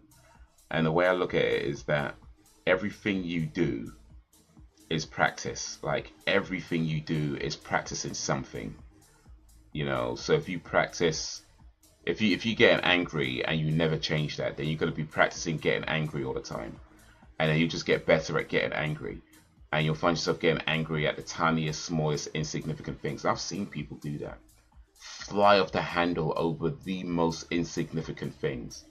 Like no matter how small, how unimportant it is, they will get super angry. And that's what happens when you just get angry all the time and you're not checking yourself. Whatever you do is practice. So I feel like you need to be mindful and be careful of what you allow yourself to practice doing. Because if you allow yourself to keep practicing negative behaviors, you're just going to get better at exhibiting those negative behaviors. Okay, now it's finally showing up. Okay, here it goes. I'm making account to pay for smaller boobies, maybe a bit of lipo. My personality, I'm perfect in every way, even my red flags are green. Why would you pay for smaller boobies though? I mean, you could just like not, you know, just not do that. I don't know. I guess I'm talking very much from a guy perspective that doesn't have to walk around with giant knockers. I guess I don't have your back problems. You know, I'm just kind of leaning over like, oh man.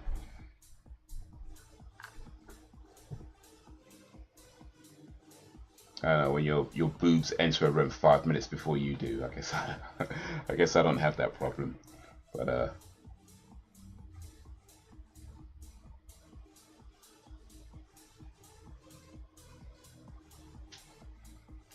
after battle indeed. Going more self-reflective, that's good. I used to think error from the past, I ruined previous relationships. Benny, finally drops. Never fits.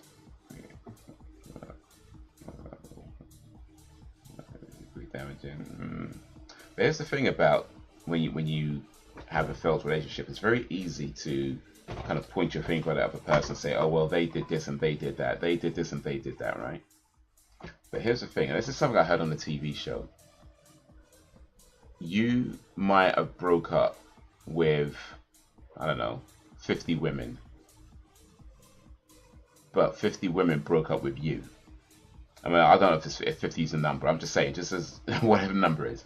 But you might have broke up with however many women, but however many women broke up with you.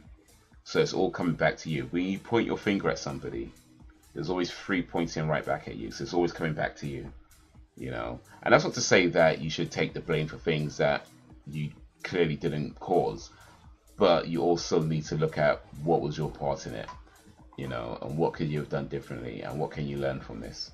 You know, that's really important in any situation. But I think it's too easy to be like, you know, your fault, your fault, your fault, your fault, because it allows you to not have to take accountability. But the truth is that even if it was the other person's fault, there's still something that you can take from that.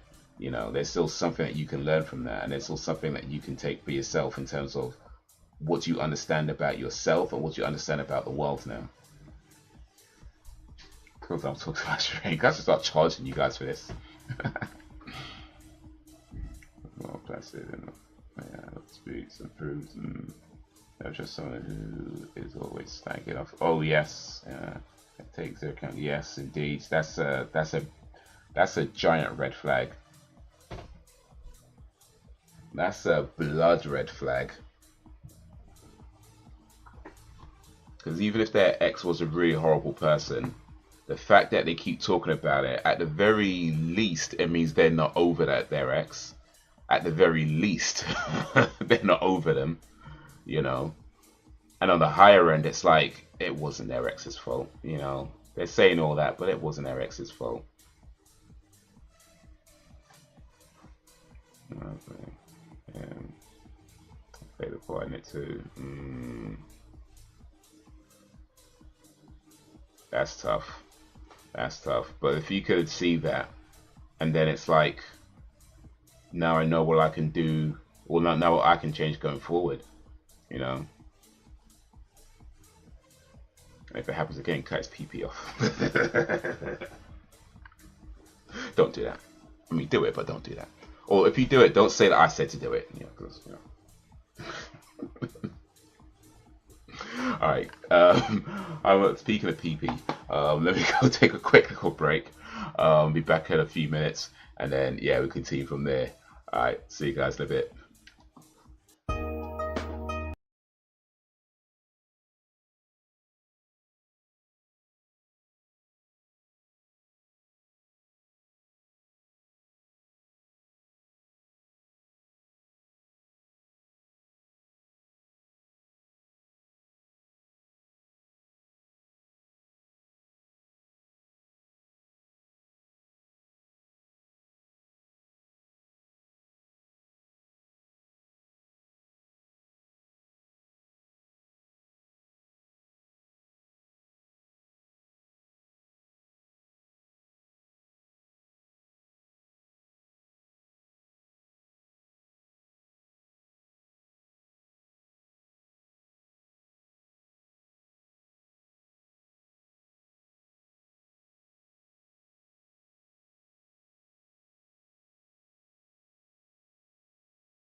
Alright.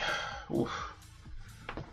Yeah, it's tough, man. It's tough, but it's got to be done. You gotta always look inwards. always look inwards. It's how we understand ourselves better, how we understand the world better, understand other people better. Self-improvement is possible indeed. Alright, alright, alright. Let's get this next episode started. Episode 23 of season 4. And in 3, 2, 1, play.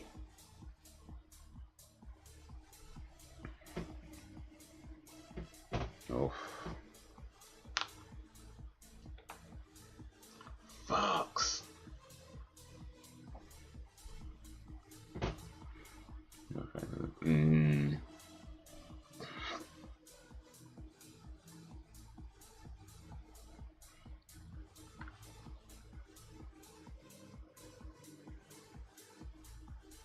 Be right back. Alright.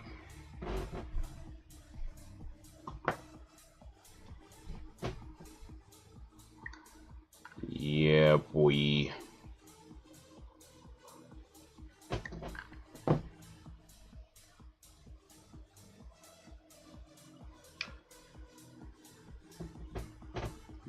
Yeah, life is a lot of things, ain't it? Life is a lot of things. Not all good, but it ain't all bad. Sometimes you gotta work a little harder than usual to get to the good stuff. And release the hopes on. It's easy to get booked down in your own crowd. Thinking about no, for sure. For sure, I think we've all kind of been there at various points. Oh, look at Mulder. Man's been caught. But yeah, no, for sure.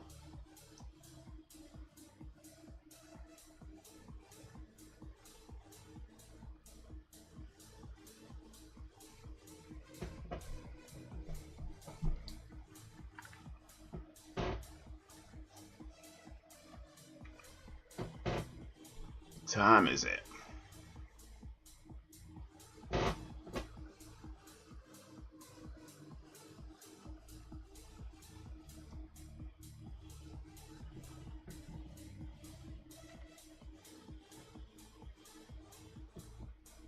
Looks like a box of chocolates. Looks like shit. Hey, what kind of box of chocolates you eating? They should not look like that. Chocolates should not look like that. And you're from Belgium as well. You're supposed to have the good chocolate. What's going on? You're supposed to have the best chocolates. They should not be looking like that at all.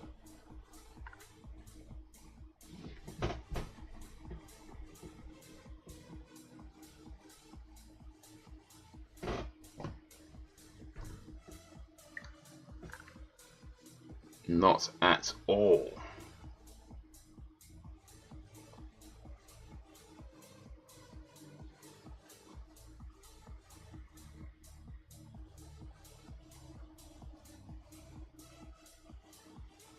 Angle.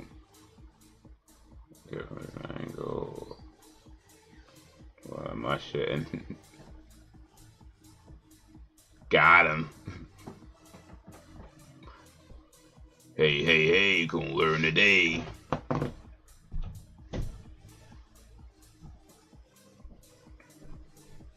Mike Newsbaum, Chris Owens,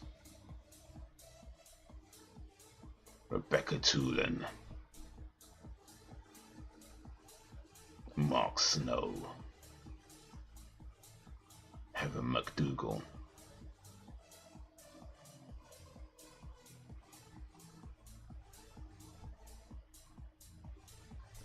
This guy just drove all the way out there. It's just so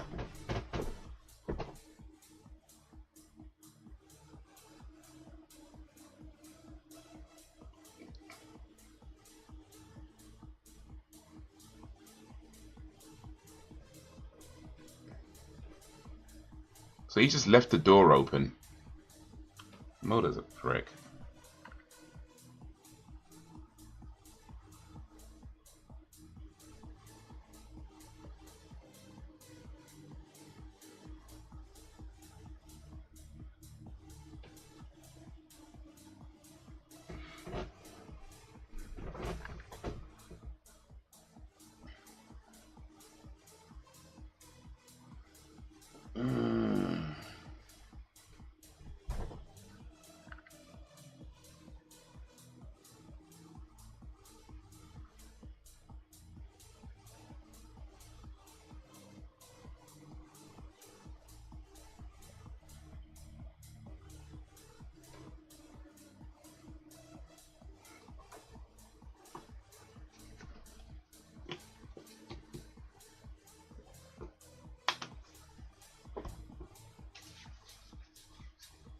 So here's a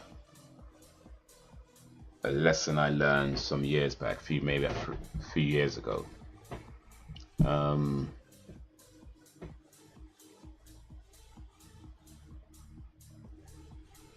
So I was working in this place, right? And when I started a job, my attitude was very kind of straightforward. You know, go in, do your work, go home. You know, not get bogged down with whatever's going on in the office. Don't get bogged down with who's doing what. Just do your work, go home. You know, stay positive, do what you need to do, keep it light, go home. And so anyway, I do this job, and the person I'm paired with is just this horrible person. Horrible human being. Like, he would be swearing at me, calling me all kinds of names, just constant. And for seemingly no reason, I might add, right? And I'll say to him, like, dude, don't talk to me like that, you know, it's not okay. And it would just continue, and it would continue. And of course, not when people are around, right? It's always like when it was just him and me. Eventually, I'm telling like the boss, and they're like, you know, okay, we'll talk to him, and again, it just continues, and it just went on and on, and it got to a point where I started to get angry, right? And because I was getting angry, I probably wasn't dealing with it as best as I could have, you know. And eventually I left. I just like, look, I've had enough of this. They're not doing nothing about it, and I just can't do this no more. I can't keep coming here just to get angry. Because at this rate, I'm going to end up getting into a fight with somebody, and I don't want to do that. But the lesson that I learned from that, when, you know, after I left, I kind of looked back on it, and, you know, we talk about being self-reflective, is that it doesn't, well, it's not that it doesn't matter, let me not say that, but there are people in this world who are far better at being negative than you are at being positive. You know what I mean? Like, as good as you might be at being positive, there are people who are far better at being negative. And when you come across people like that, they will bring the negativity out of you, whether that's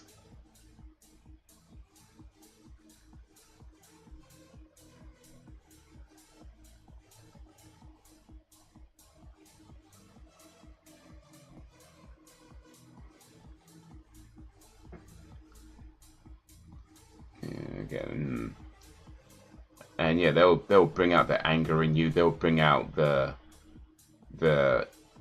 whether it's the shouting or or whatever.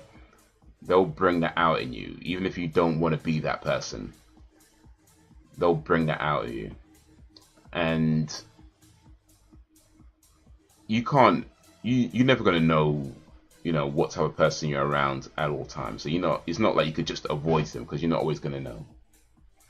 But what you can do is keep that in mind and kind of remind yourself that whenever you feel you're getting angry over something that, especially when it's things that ultimately are not really that important, or it's just somebody else's BS that doesn't really have anything to do with you, but you find yourself getting angry over it, that might be one of those situations when you're around somebody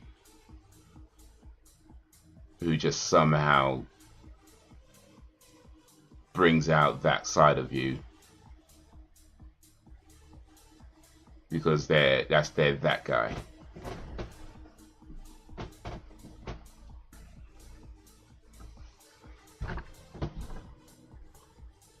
Man, that a long time. Yeah.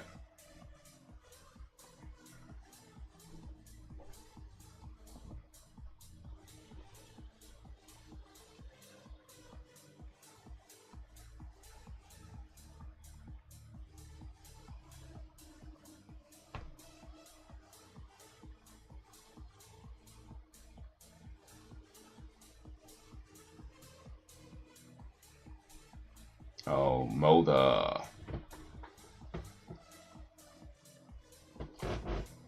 But yeah, some people are assholes. And there's not always a whole lot you can do about it.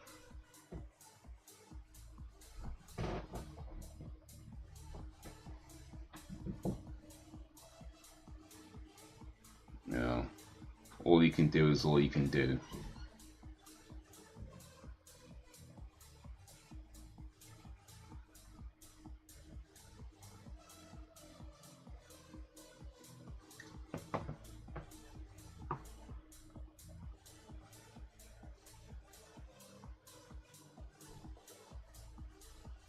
Molder, can you hear me?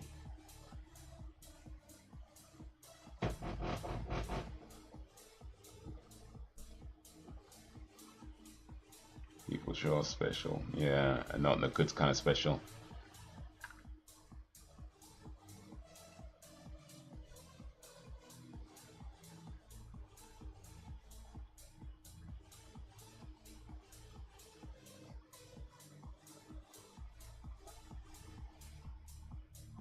That was kind of like the situation, and it was unfortunate. He did he did some really mess up stuff. Just think about how ready to get the better. Get the better of me. And that's that. Out. And me, That's the thing. That's where you got to recognize that's what's happening. But that's good that you recognize that, because I feel like when you don't recognize that's what's happening, you just end up staying in that situation, and you just keep getting angry and you keep getting mad, and that never solves anything. And especially when it's like, you know, we all got an ego, right? And we never like to admit that, whether it's that we're wrong, or I don't know, that's not the right word to use, but you know, your ego just like kind of doesn't always work in your favor. You know, if you I mean, the ego could be great, and the ego could be a great tool, but it doesn't always work in your favor. And that's where you got to be careful in these heightened emotional states, because that's when your ego will let you down and you won't even realize at the time. And it won't even be about, okay, the other person might have said this, they might have caused that, but at the same time, it's like, what can I do?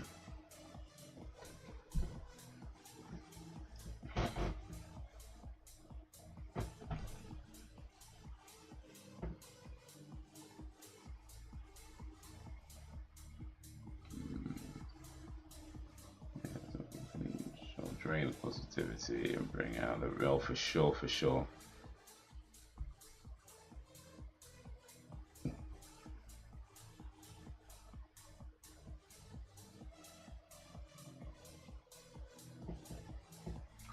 For shizzle.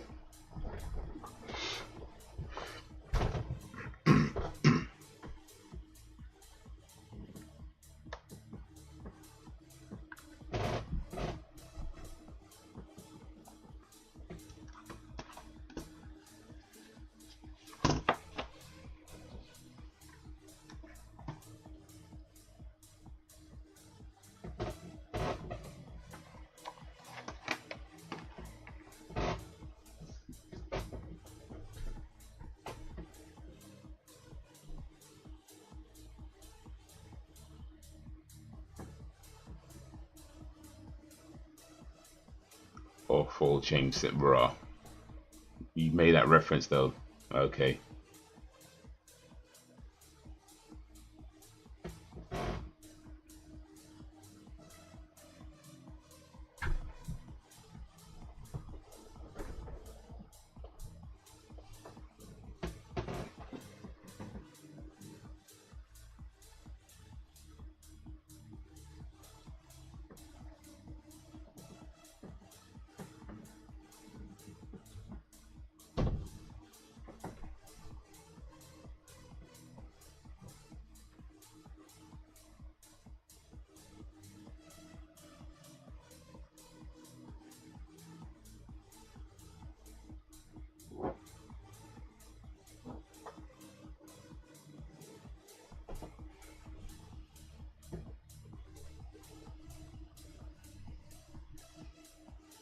Mulder's in trouble.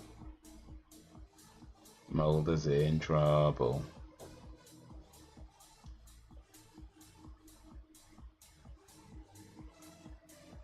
But you know what I think it is, and this is very much my amateur opinion, by the way, so you know, take with a pinch of salt, maybe even half a pinch. But I do feel like there's a lot of small-minded people out there. You know, like to them, this is it. This is everything for them. For you, you're just, it's like it's a moment in time, but to them it's everything. And because it's everything to them, they feel like they need to fight for it. They feel like they need to get angry for it. They feel like they need to put people down so that they can big themselves up for it.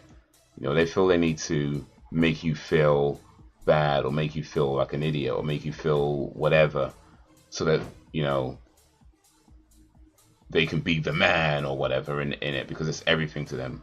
But for you, it's like, it's just another day.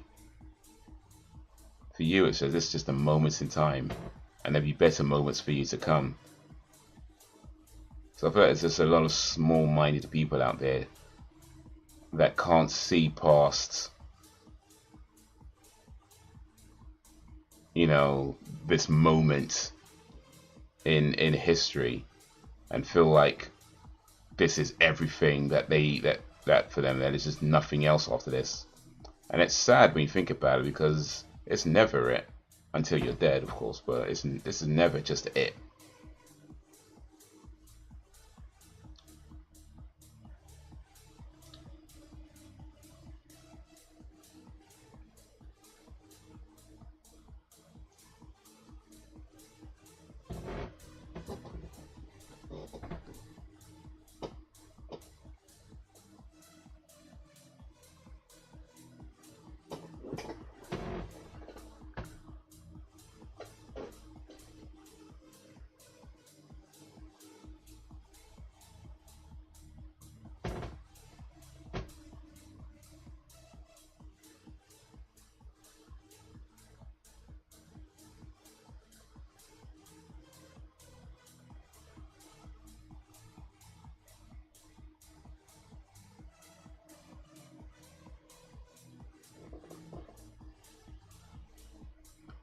Some people pushing others down to feel, yeah, indeed.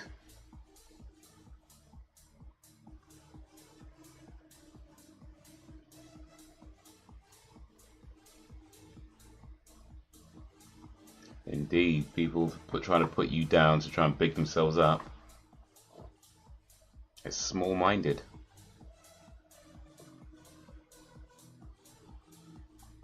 People ain't going nowhere in their life, and they're trying to keep you in that same place.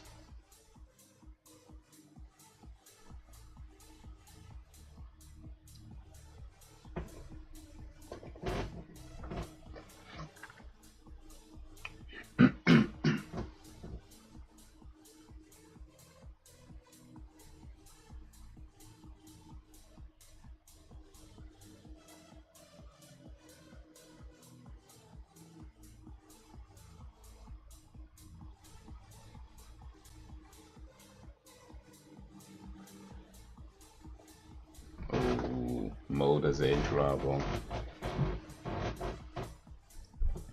You have the right to return an attorney.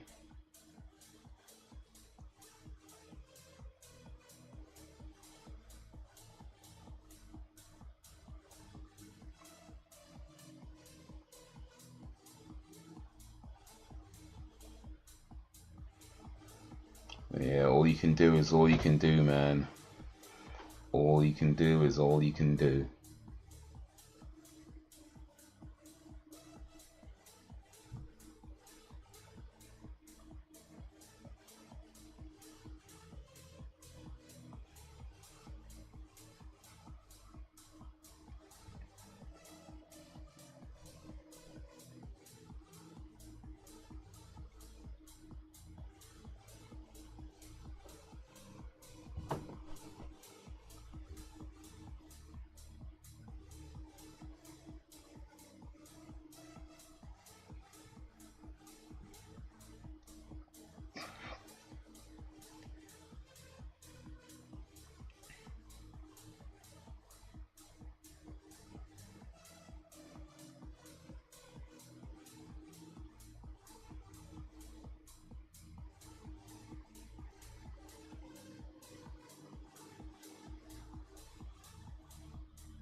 your life where do what you want, say what you want.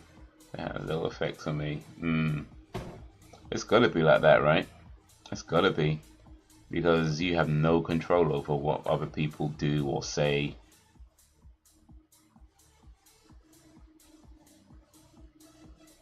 And when you say, and somebody says something that you don't like or whatever, you ask them to stop, or they might not, but ultimately you have no control over it.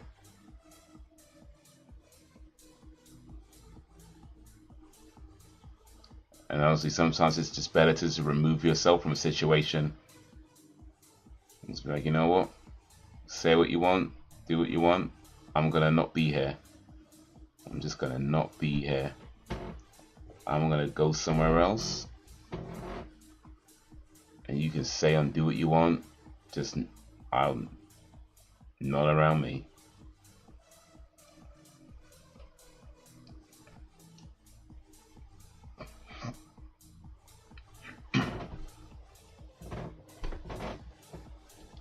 I'm a doctor.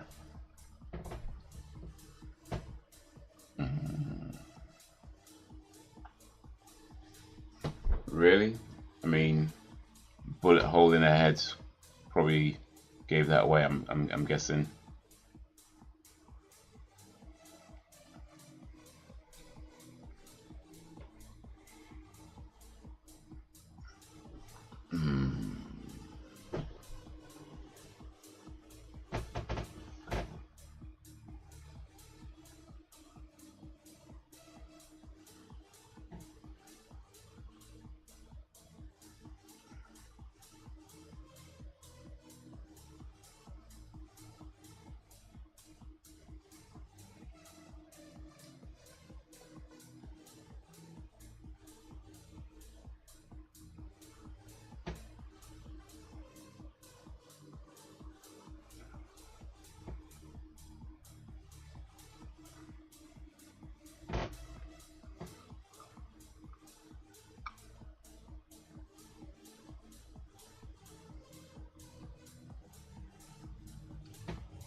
Oh, excuse me.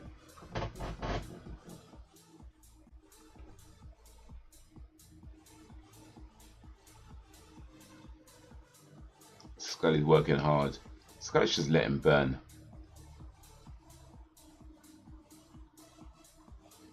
Let's.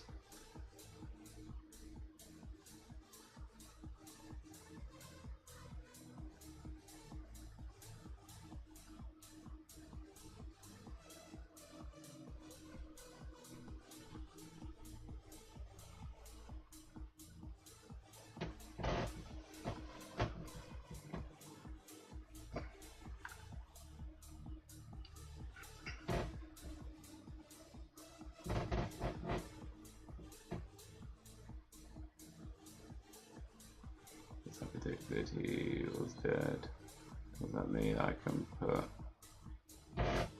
being the dots on my CV?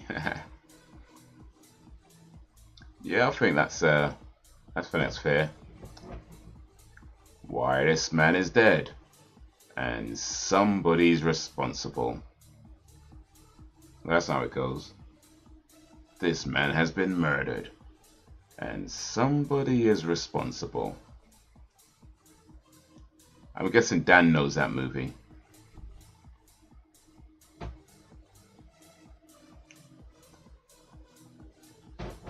Scully putting her PhD to good use in that scene.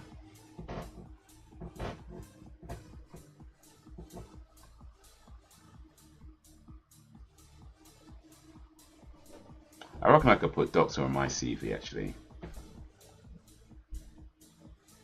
Doctors and FBI, right, exactly. I feel like I'm a qualified doctor. I mean, I know when my head hurts I can take Panadol. I feel like that pretty much qualifies me as a doctor.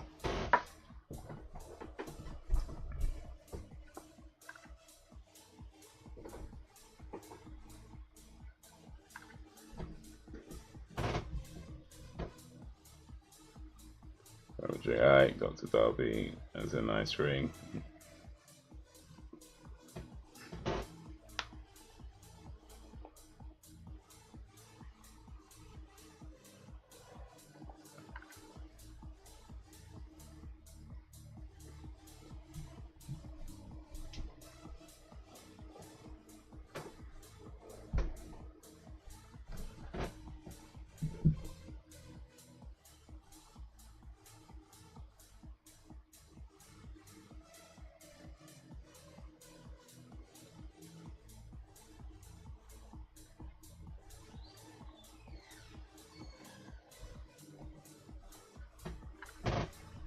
Oh, it's clean.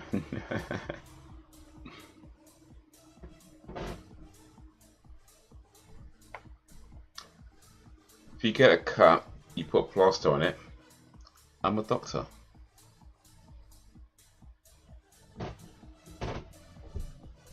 Just call me Dr. Haze.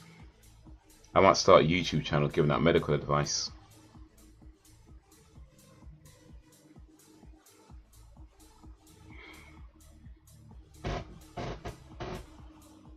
Oh.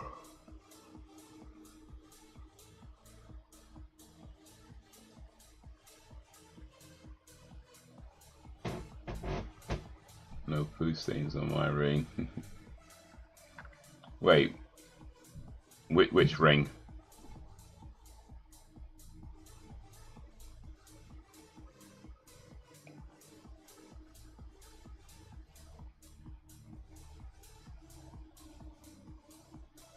We took him out because if it's the ring that I'm thinking of, then that's good because you should, you know, wash thoroughly. So that's a good. If you got no poo stains on the ring, then that's. Oh, you know, look how they parked.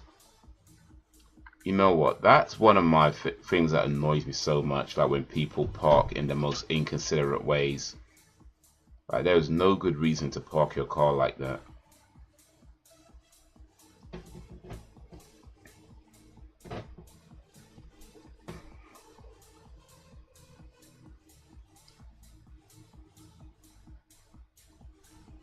Goldstein.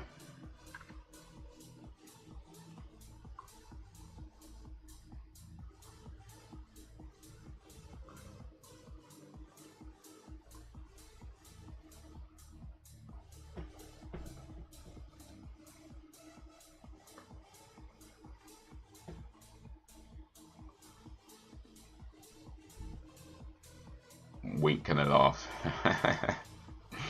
Well, I guess whichever ring it is, it's probably good thing there's no poo stains on it. But yeah, always wash properly. Wash thoroughly. That's just good advice for anything.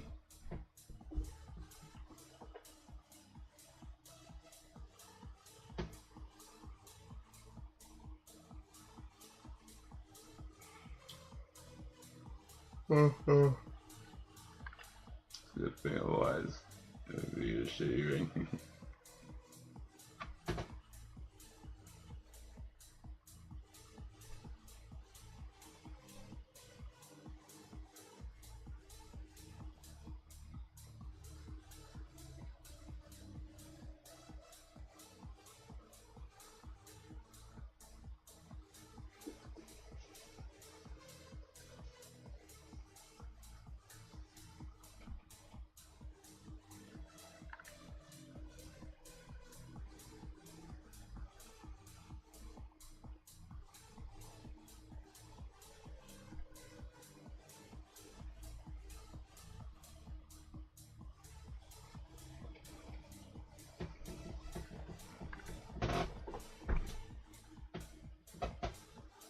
Been practicing for 40 years. Should be good at it then. Apparently not.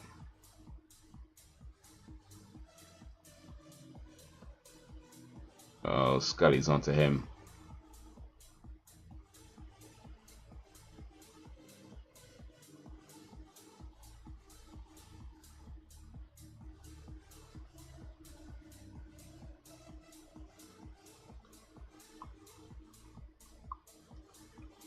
Scully sussed them out.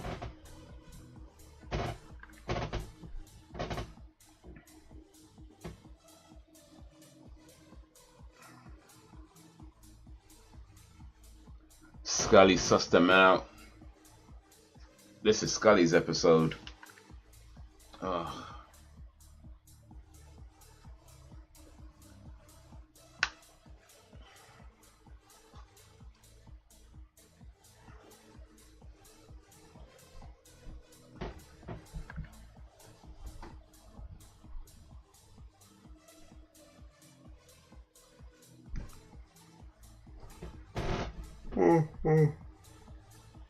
Oh, man, excuse me.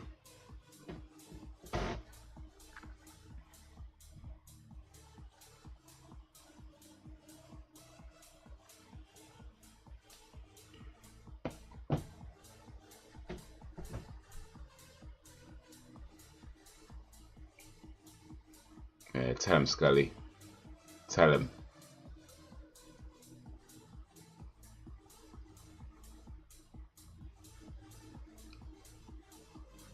Well, say these last few episodes, though, they seem a bit slower paced.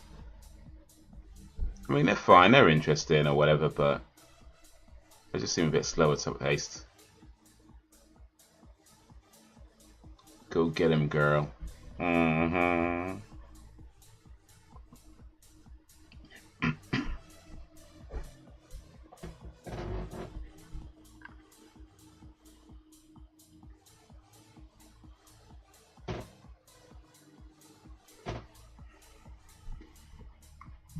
Quanakatog.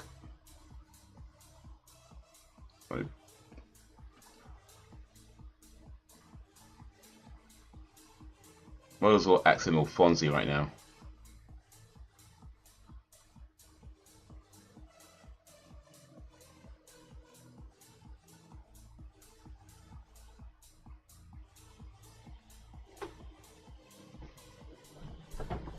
Uh-oh. Just accuse the mother.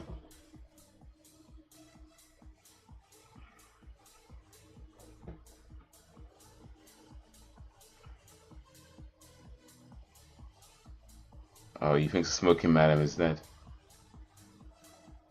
But is he right though?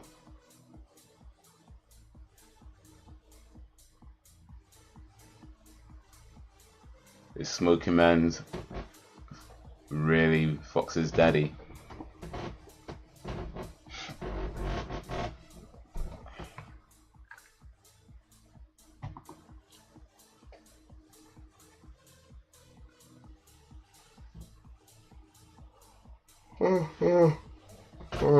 Excuse me.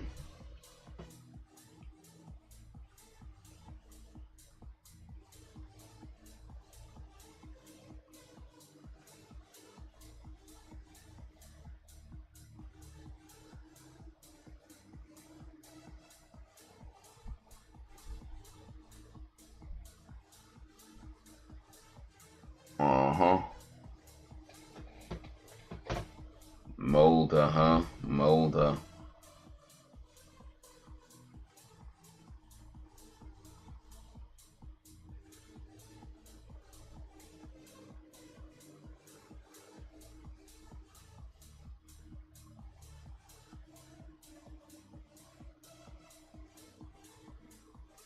Mulder, what you doing?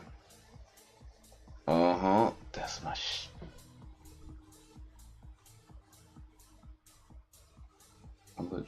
He's off. Leave Scully there. What a prick. Yeah, Mulder is a prick, isn't he? He really is. He's like the prick to end all pricks.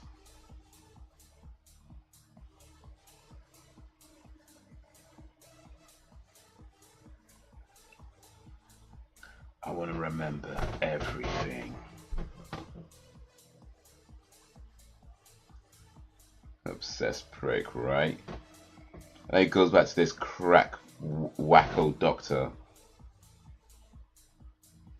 to inject with more nonsense.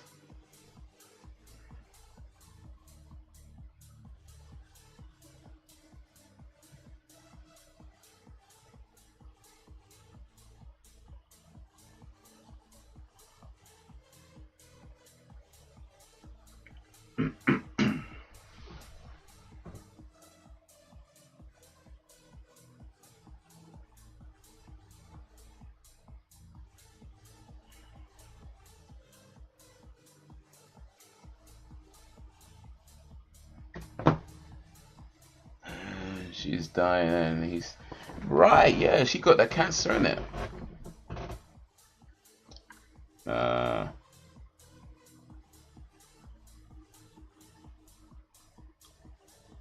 Scully should abandon this guy.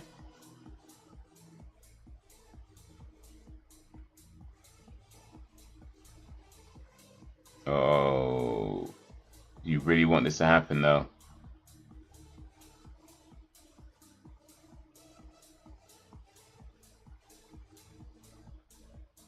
Use tunnel vision.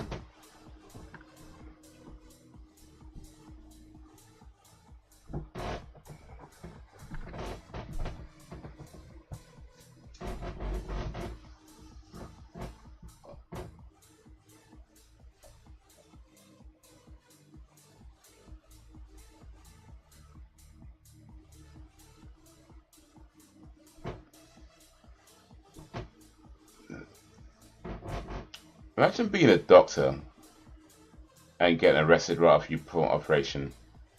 That does not give any confidence.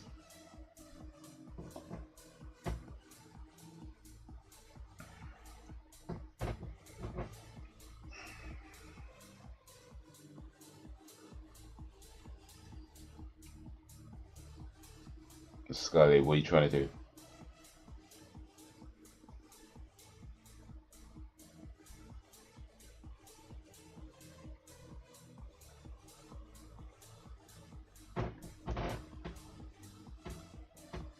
Punch him up, Scully.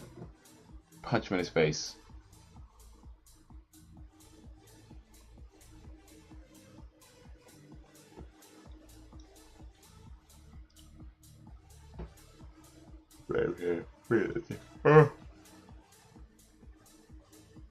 Yeah, that's the biggest reason.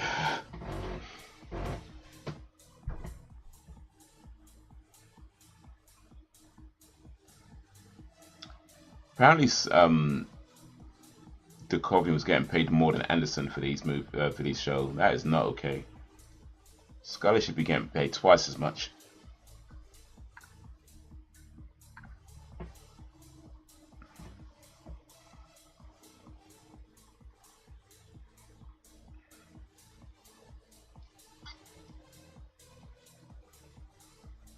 Someone is so focused on finding the truth. They refuse to see what happens around them. It blinds them to both television to be marked. Yeah, that's true. That's true. It's like a finger pointing to the moon. I don't know you get that reference then. Scully is MVP. Yeah, you done know. Even though she gets beaten up a lot still, she's the MVP.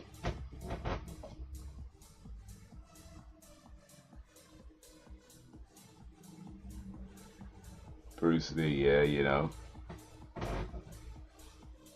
Enter the Dragon. Leave me alone. What are you, 6? Leave me alone. You silly dick. Was he urinating right now?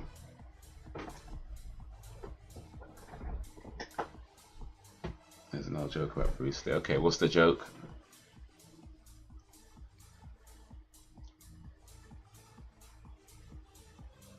I've probably heard it. I don't think I remember it right now though.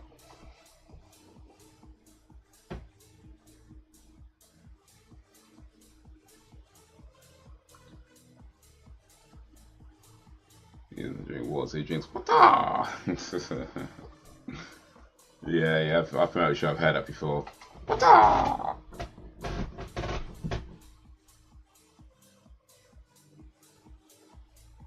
I think I used to fancy him. Molder though.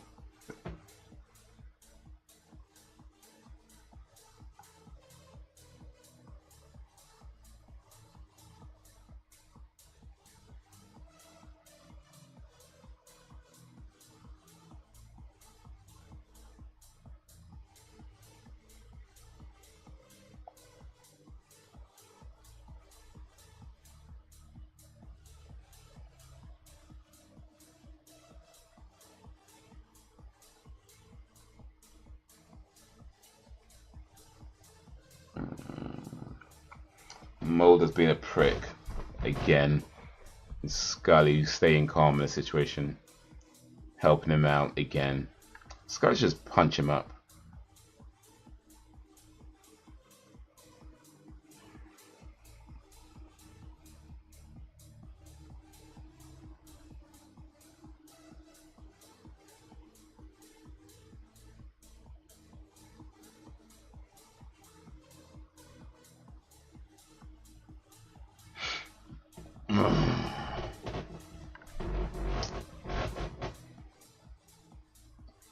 Bat him up, Scotty. Punch him up.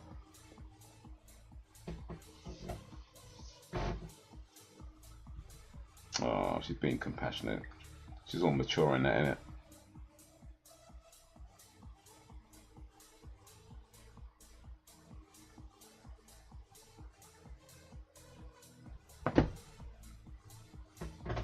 Oh. Oh, man.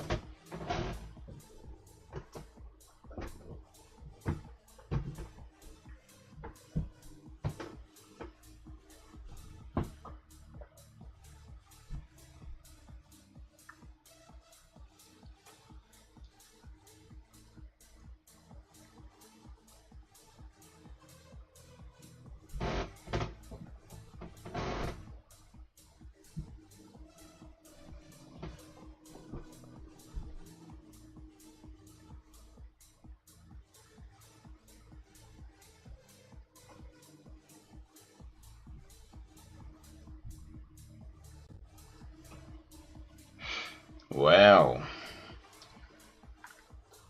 big up Scully. That was episode 23. One more episode to go. One more episode to go for the evening. One more episode to go for the season. I mean, that episode was aight. I feel like all these episodes today have just been kind of slow paced, but you know, it was aight. It was alright. Mode is still a prick though.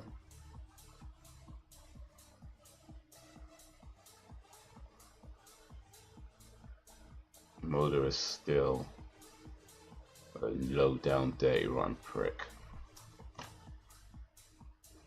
45 minutes to go. What's the time though? Okay, cool. Let's get this episode started, and this should then finish it in a reasonable time frame. Oof. We going hard today, man. We going hard. Alright, so hopefully you're already on zero. Episode 24, season 4. Gethsemane, and in 3, 2, 1, play. It's the biggest lesson we've learned more exactly. If nothing else, the biggest takeaway has to be that Motor is a prick.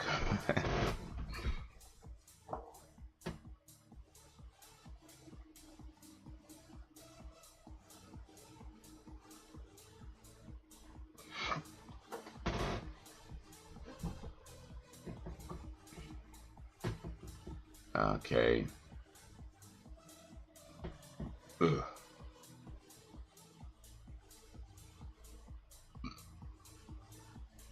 Scully's still sick as well.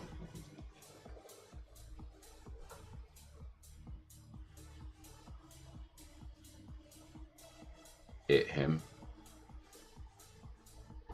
It who? I sign have you seen Bloodfight 1989? I don't think I've seen Bloodfight. Unless that's another name for Bloodsport. Is that with Jean-Claude Van Damme?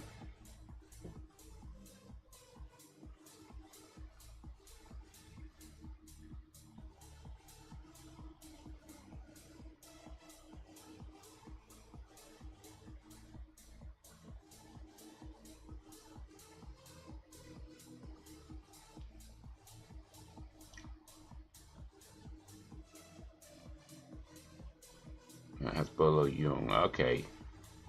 Yeah, I just looked it up now. Yeah, I've not seen this. I've not seen this, but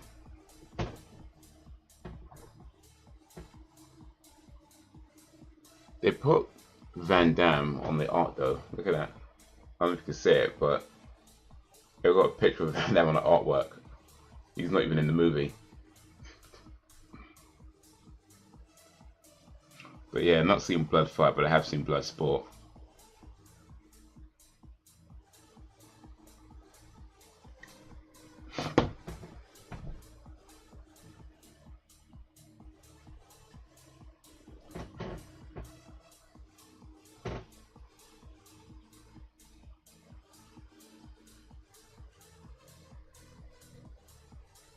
Oh, she's just throwing him on the bus now. Good. About time.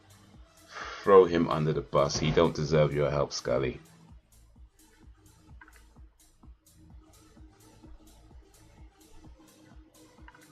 I love that. Bloodsport. What happened to Bloodsport again? That was the one where... Is that a Kumite one?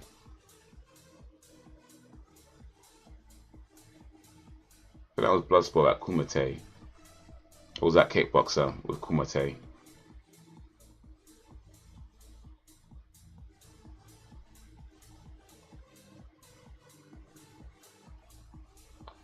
Enter if you dare. Bolo Yeung looks to be the star of this movie, so I'm gonna guess he's probably the good guy in it, but hopefully not.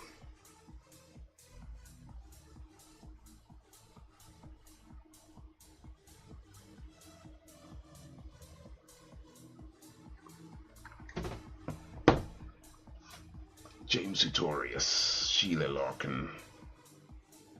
Oh, even better.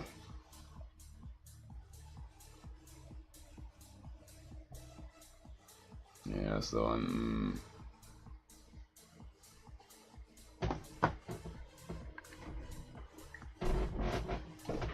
Yeah, Bolo Yeung's in Bloodsport as well. Bloodsport was 1988.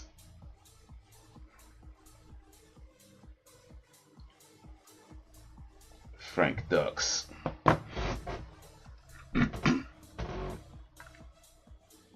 Oh, for sure. Bolo Yeung. Certain actors do villains well, you know, and Bolo Yeung's one of them. Like he I think he just naturally does the villain really well. And I think a big part of that is just kind of his physique and, you know, the way he kind of looks. Like he can pull off that scary villain really well.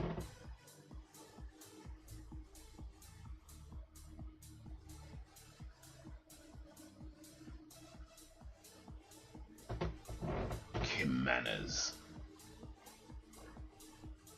Alright, here's a question. Which actor do you think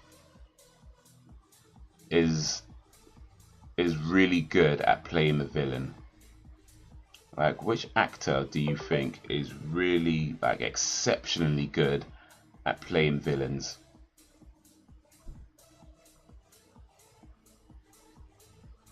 You know, they're good at being bad.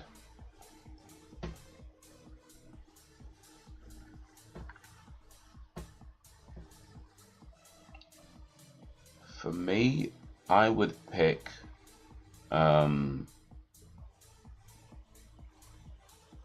Giancarlo Esposito.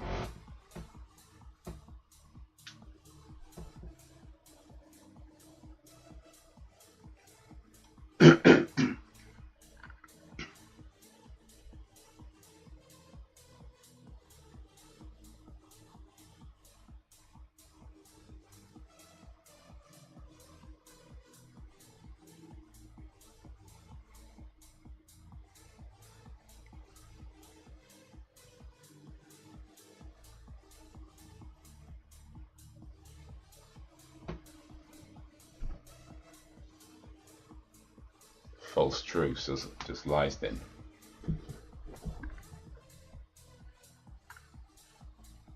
Giancarlo brings St. Claus. Yeah, for sure, man.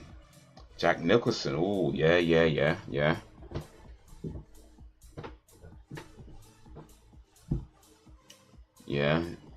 Joker. The guy in The Departed.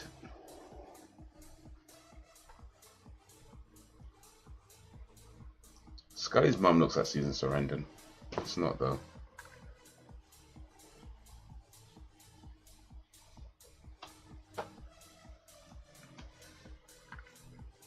We got Jack Nicholson, we got Giancarlo Esposito. Can we think of anybody else?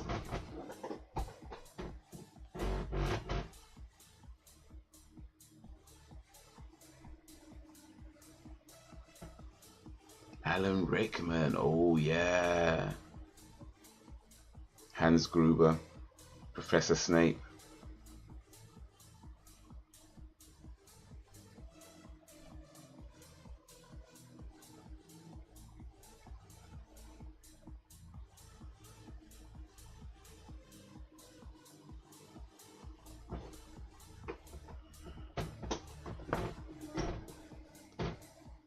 Alright, we'll see here.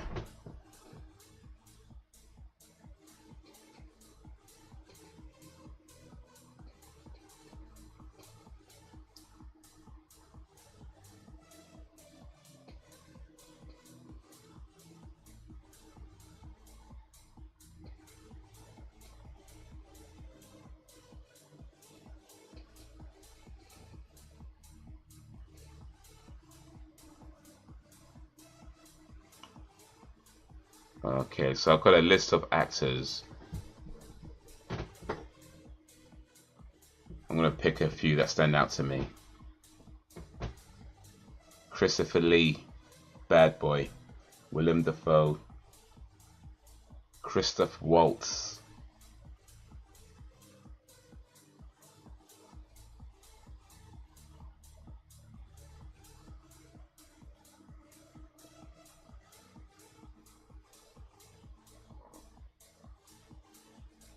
There's a few other names, but I'll say those are ones that I feel like stand out.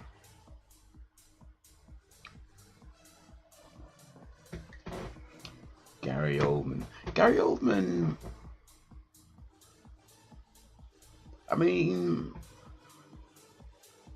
I guess he was. I mean, Gary Oldman was a good actor just in general, right? And I guess he did play. He played a really good bad guy in Leon. He was superb in that.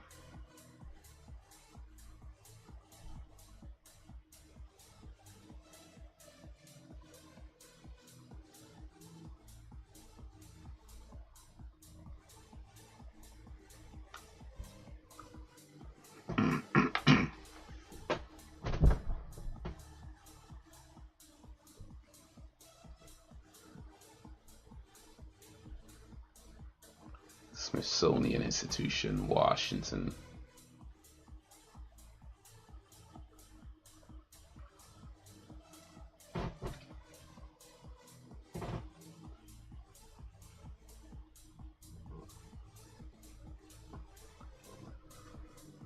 Oh man. Oh man. Oof. 34 minutes of this bloody episode to go. Alright.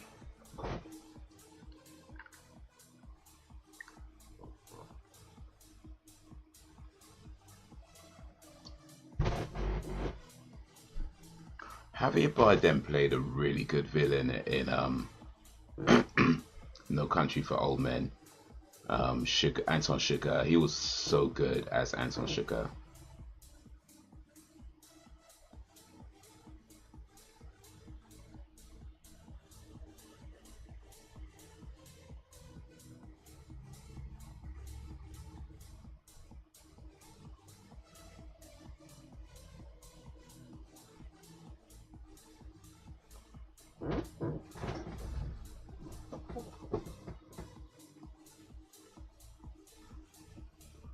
Robert Patrick. Oh yeah, T-1000. And Kathy Bates. I'm your #1 fan.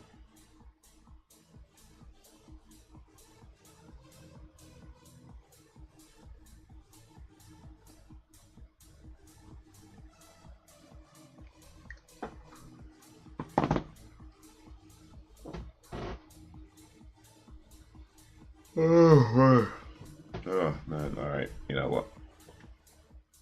Okay.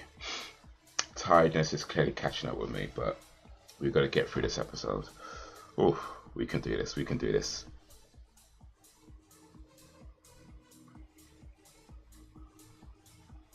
Doesn't help that these last few episodes have been boring AF. Jeffrey Dean Morgan. Well, who are you? Who are you? Who are you?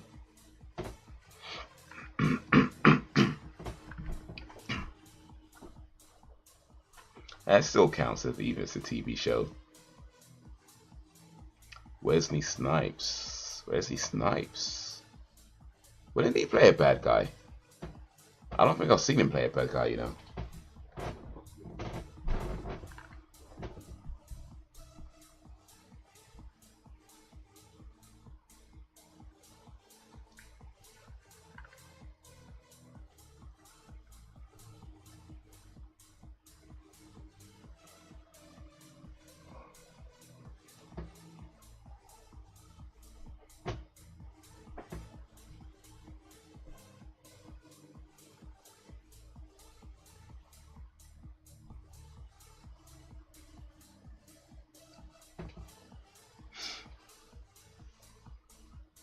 Jeffrey D. Morgan is hot. Wow. Probably a good thing we're not in a zombie apocalypse then. I think Sam might be signing up to join the Saviors. One of Negan's wives.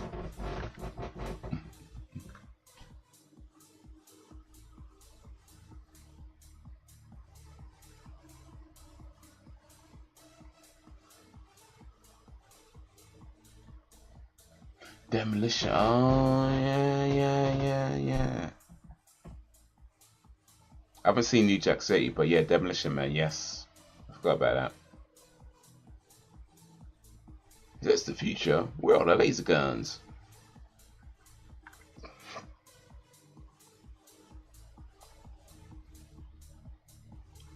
This is the last episode of the season. They are ending on a weak note. Oh, boy.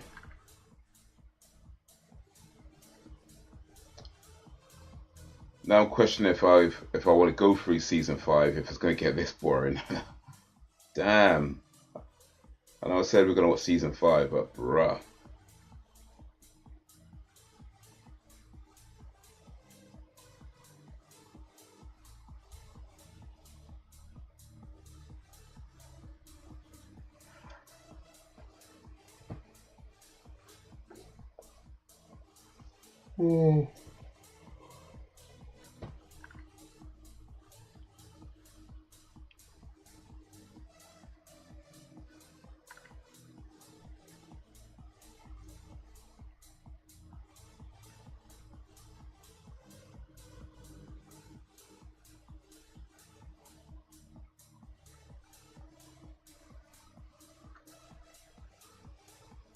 I like these story-heavy episodes.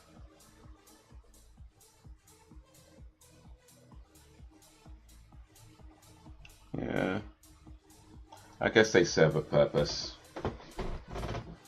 They just don't help with not falling asleep.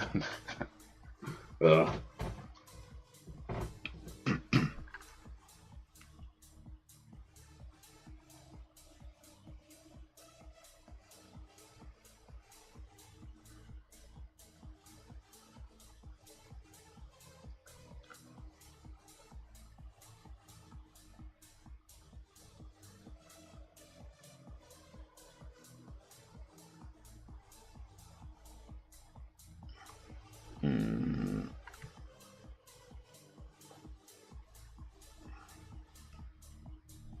Yeah, I'm not going to try and read that.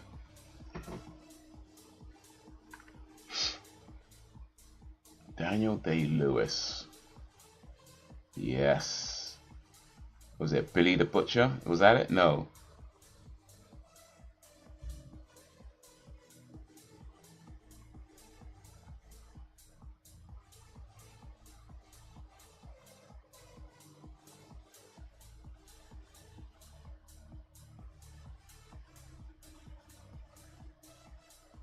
Your thoughts on season 7 Walking Dead so far? Yeah, I think season 7 was the last season I watched before I ended up stopping watching all them years back.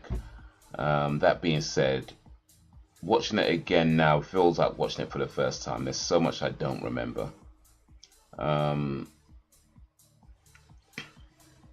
But yeah, no, it's been pretty cool so far. It's very, I mean, I'm 7 episodes in, 6, I think 7 episodes in.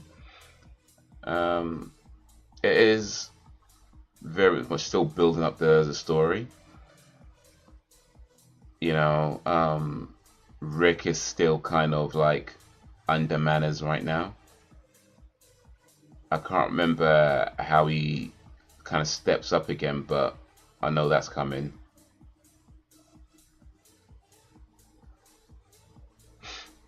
But I liked how they're showing, they have these different episodes that focus on different groups and different characters.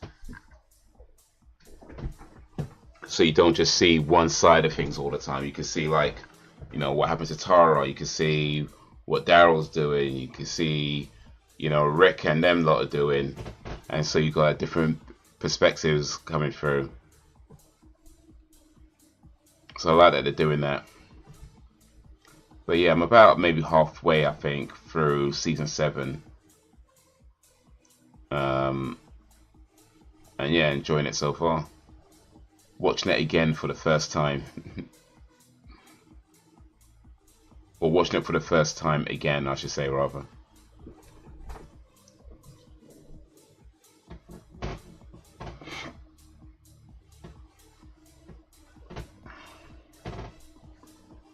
I think I remember how it ends, how season 7 ends, but we'll see. I mean, maybe I've forgotten that too. We'll see.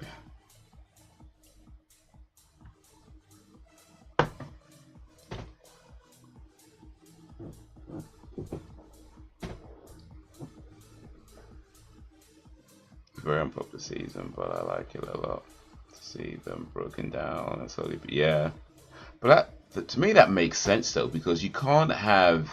I mean, you can, but it will get a bit samey if you just have the same. Oh yeah, Rick's the badass. Rick's the badass. When you got somebody like Negan who can put Rick under manners, and the way he put him under manners, you know, like that lets you know this guy is a threat.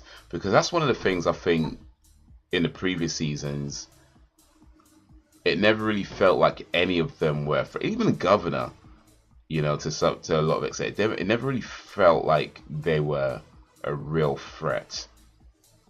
Negan, on the other hand, is like, this guy can do stuff. You know, this guy can, you know what I mean? He can snap his fingers and bodies drop. Like, you get that with this guy.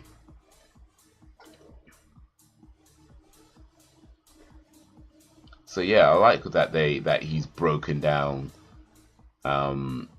Rick to the point where Rick doesn't see a way out other than to do what he says. I like that they're doing that, because like, you need somebody who could be a menace, you know, and not just, oh, another villain for this season.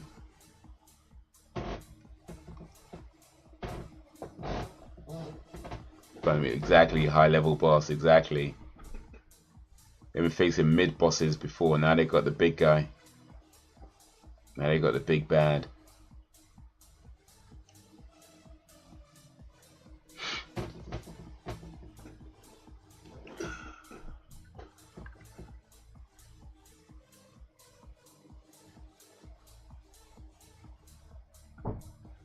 You know, these two love characters and just be okay, it's real, right? You know, mate, I knew Glenn was coming, because like I said, I remember that episode from before, so I knew Glenn was coming. But even watching it again, it was still like, oof, you know, just the way it was done, just oof.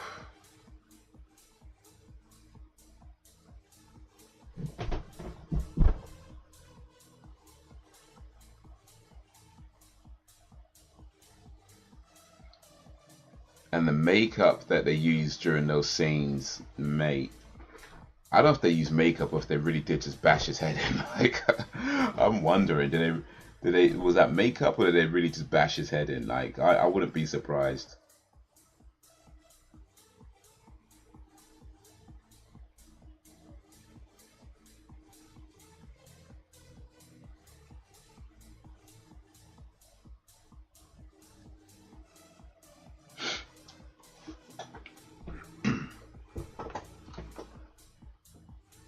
Oh, that's what they did with season 6, though, where you know that he killed somebody, but you don't know who. And then the whole time you're just wondering, who was it, who was it, who was it? And even when it opened with season 7, it's like they kind of push the time forward a little bit, and then they come back to show you who it was. And then what happens next, and it's like, oh, flip it out. Negan is a threat.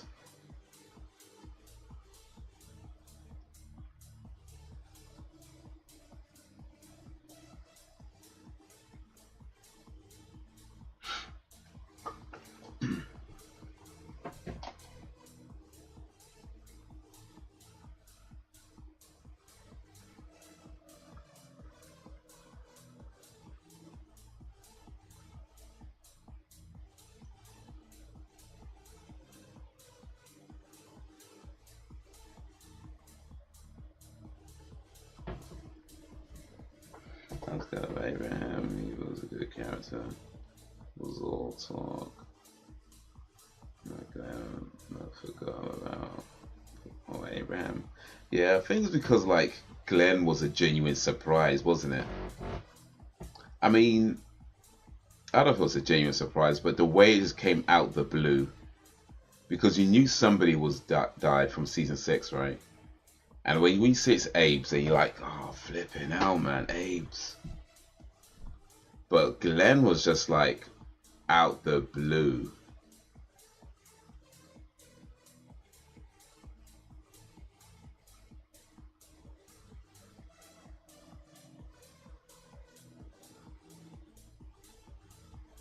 Kevin's badass though, no, for sure. His dying words suck my nuts.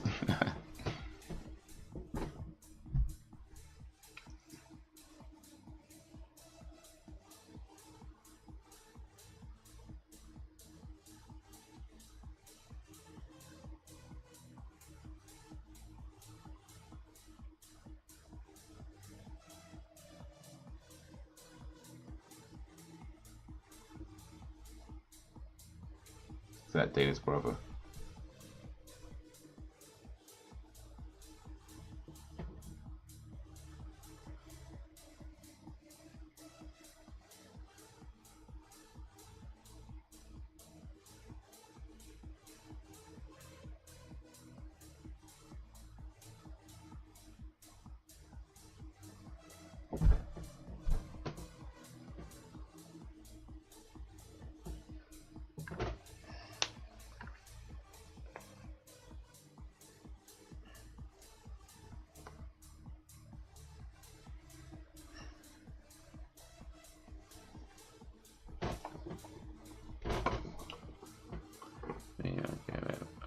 Swing and die, but still, nah, Abe, nah, for sure.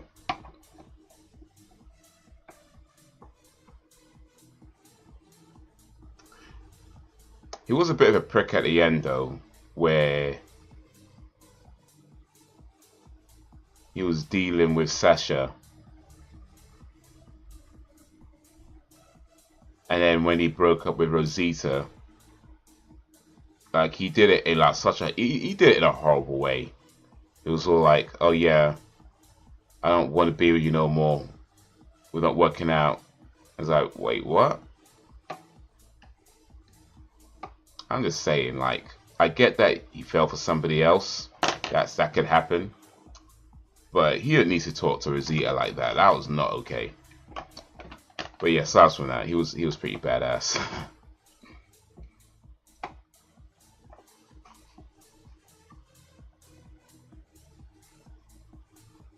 Rosita's hot though, like, bruh.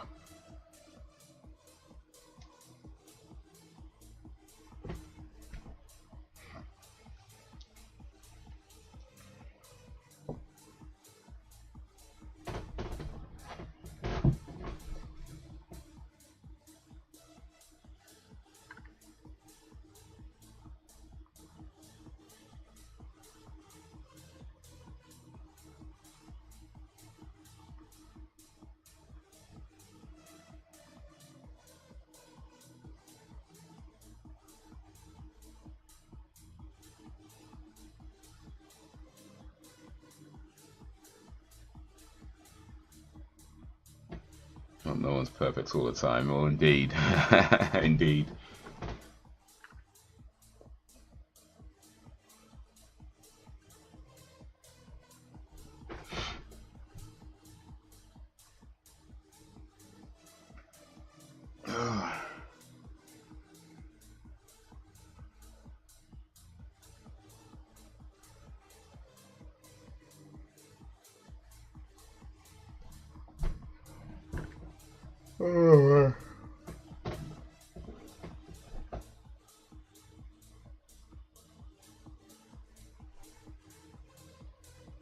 Perfection, don't real.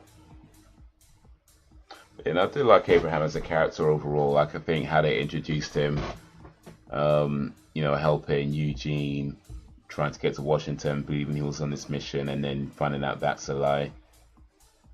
But yeah, I liked Abraham as a character overall.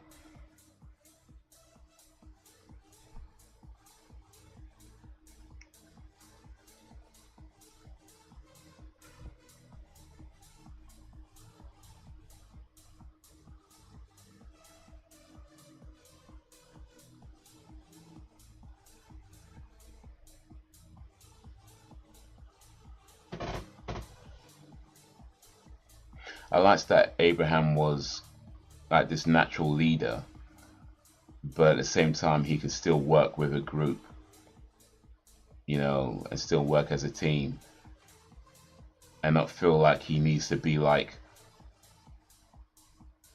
I need to be the boss all the time because me. He wasn't like that. Like that's small-minded behavior. Abraham wasn't like that. It was like he can lead when he needs to lead, and he can work with a team with other leaders when he needs to work with a team with other leaders.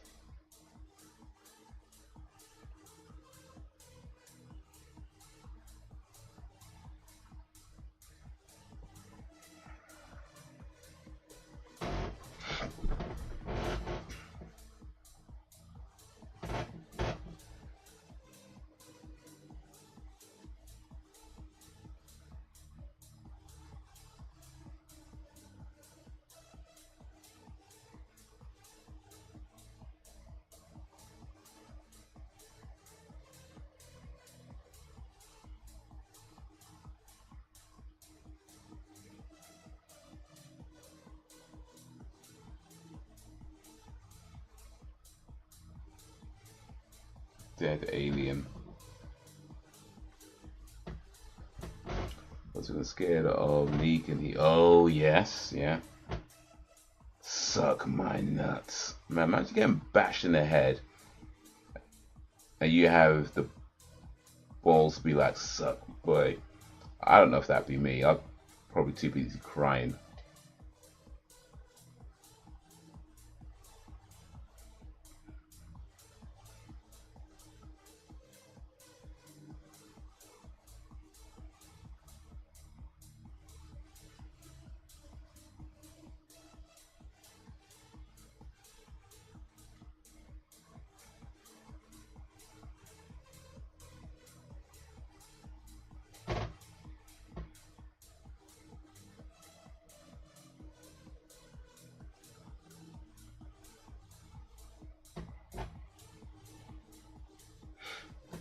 Of course, Scully doesn't see it though.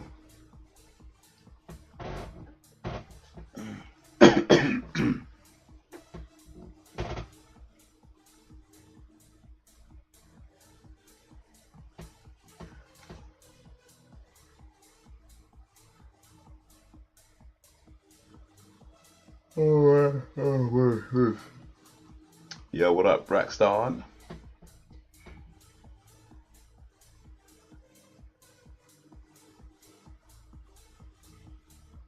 Braxton Spibber in a place to be there.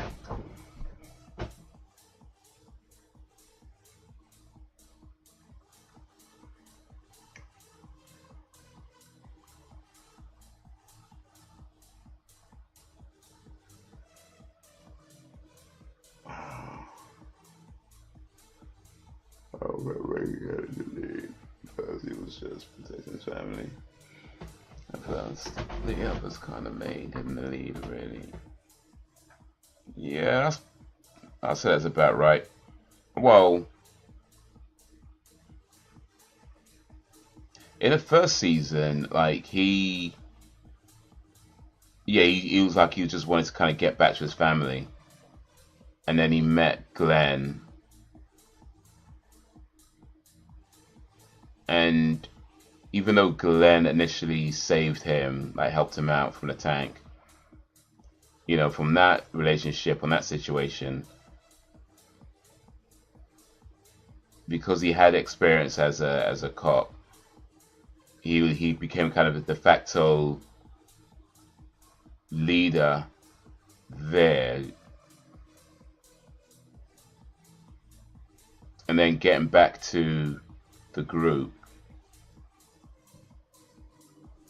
I think it just because he's the cop, he was maybe a bit more focused on the safety, and he is more of a natural leader, maybe a bit more so than Shane. It kind of like naturally kind of went to him, even though Shane was right. I still maintain that Shane was right.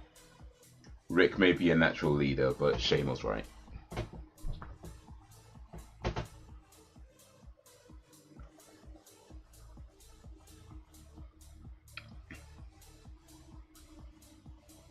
Kind of giving Sarah Connor vibes there.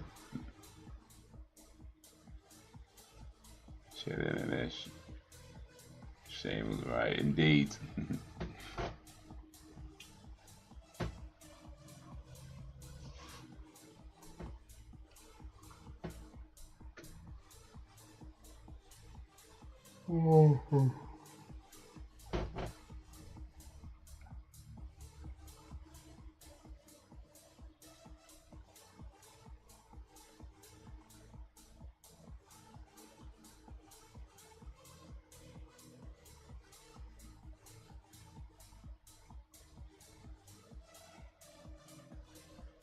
Dale wouldn't approve, but yeah. I liked Dale though. Dale was one of those characters that needs to be there. That Rick needs to have around him, even though he might not like him or might not get along. Because people like Rick can get very kind of focused on their way and their way of doing things. And you need somebody who can keep you in line. And that was Dale. For a while that was Dale, then it was Herschel. Michonne as well. But yeah, you need somebody like that who can keep people like Rick in line, because otherwise it would just be mad.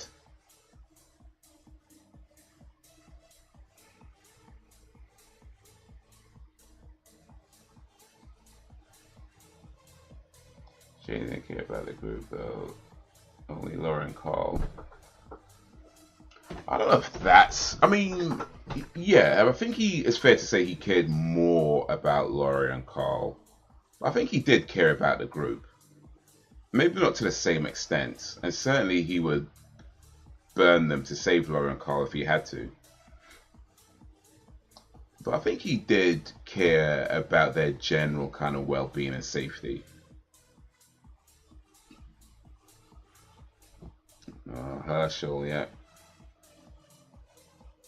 Oof. Way man's neck got sliced up though.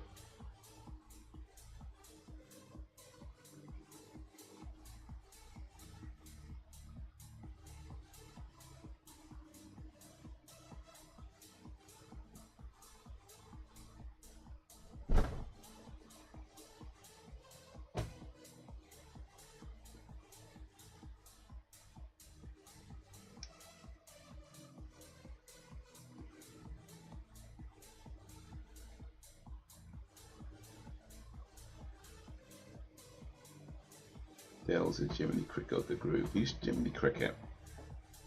Is he a comedian or something? I've heard that name before, but I actually don't know who it is.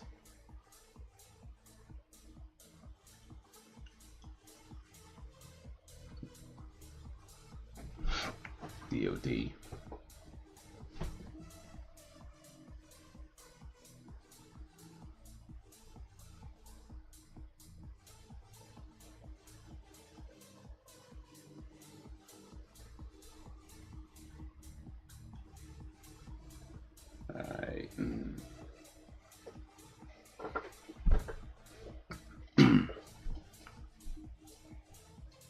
Yeah, Herschel's death was sad.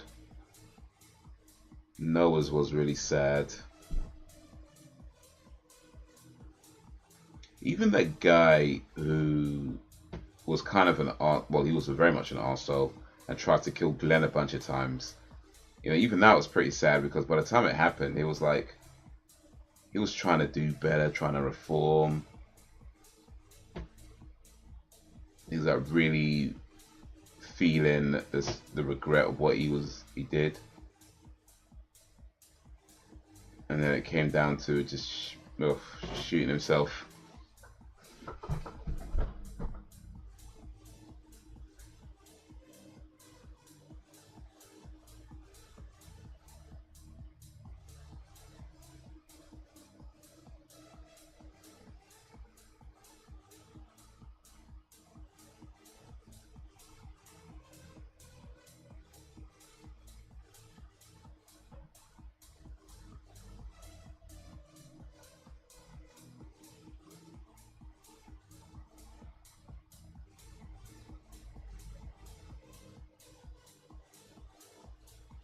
Oof.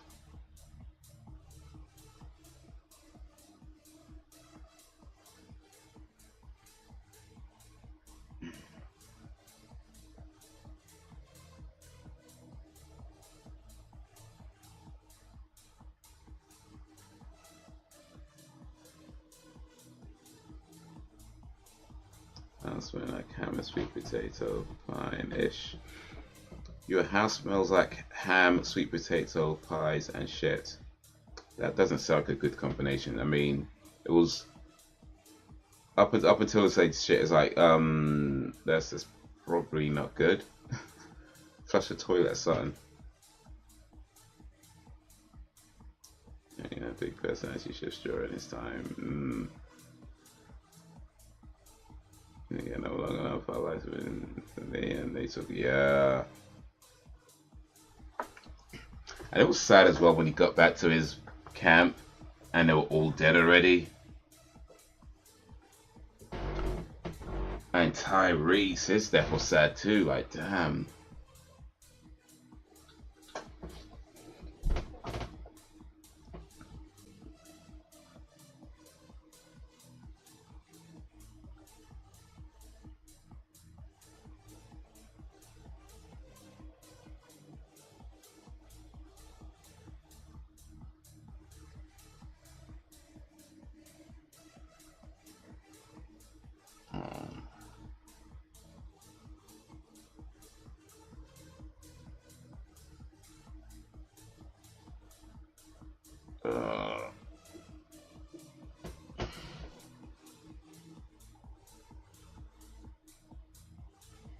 Alright. Let's have 4 minutes to go for season 4.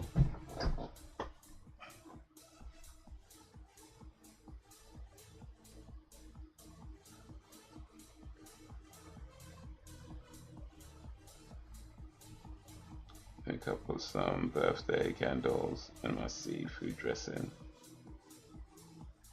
when she cooks it.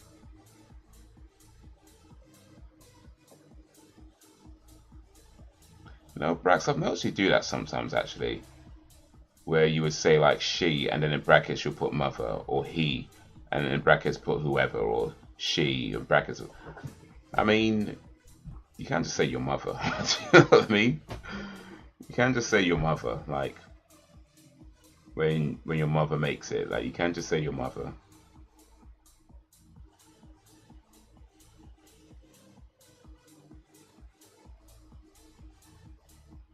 Yeah, my mom, when my mom makes it, when my mother makes it, but she, when she.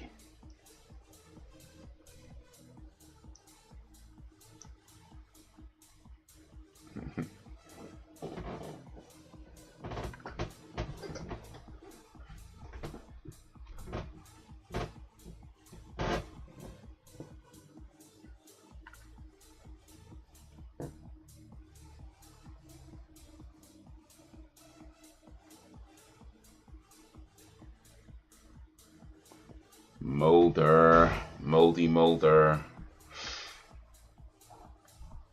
Oh, bro. If this is the quality of episodes to come, season 5 is going to be a drag. Nah, I'm sure it's not.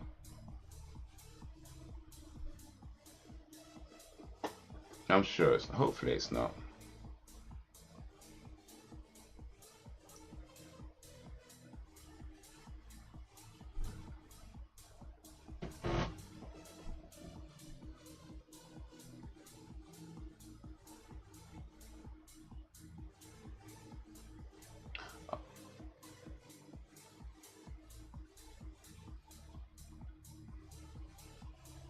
Oh wait, is this when Robert Patrick comes into it?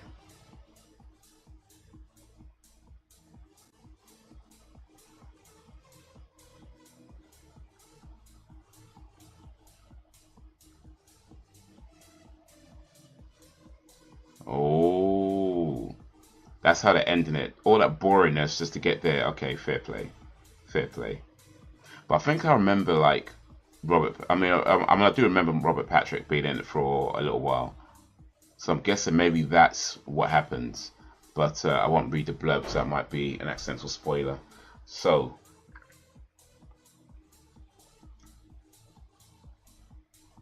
Oof. Well. Agent Mulder died of an apparent self-inflicted gunshot wound to their head. That's how they end in season 4.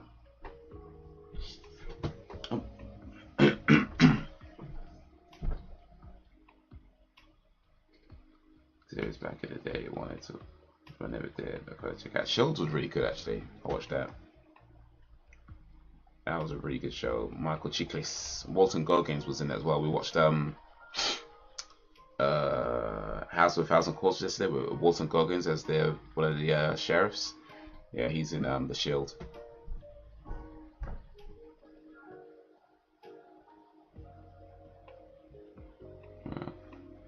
And you're wearing fluffy socks in bed, but you gotta get warm. It's still there, still cold and kinda the cold. Oof.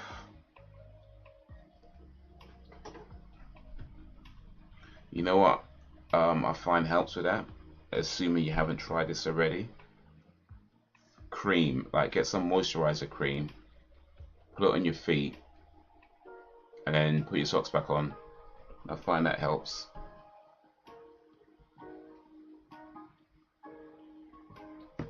I find that helps. But I don't know, maybe you tried it already, maybe you haven't. Or maybe it just doesn't work for you. I don't know. But yeah, that was season 4 of the X-Files. That was, oh man. I mean, I feel like there was definitely some banging episodes in this season, like earlier on. I think I remember it starting off really strong actually this season, and definitely some really interesting episodes during the season. Those last few episodes felt a bit. I mean, I guess yes, you're right. Like the whole story thing being a bit more story driven, which I guess you have to do, right? You have to do that. But even still, it just felt blah. It's just so blah. So yeah, I don't know. Season 5 next week. That's the last season we watch for GB Tuesdays.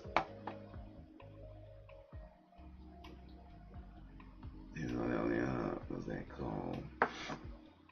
Yeah.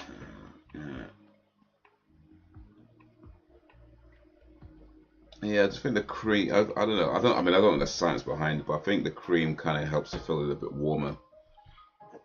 Like probably something to do with like how cold dries you out or something. I don't know, but yeah, there's probably a scientific explanation behind it.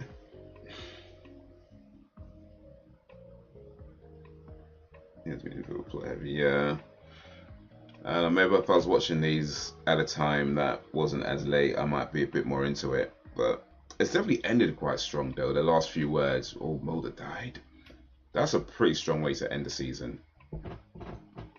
That is a pretty strong way to end the season, especially when it's like, bro, there was a season 5, 6, 7. But I do remember Robert Patrick stepping in for a little while, and I guess this is when that happened. But then the first movie, I believe, is set after season 5 but before season 6. So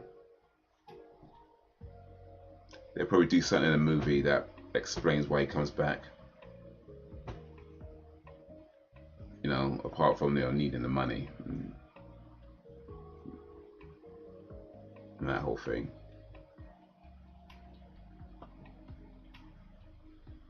What's good was in the series? Interesting.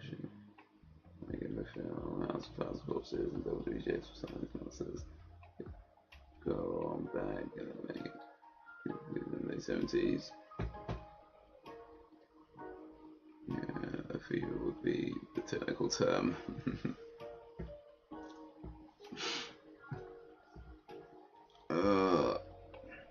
Saturday night fever.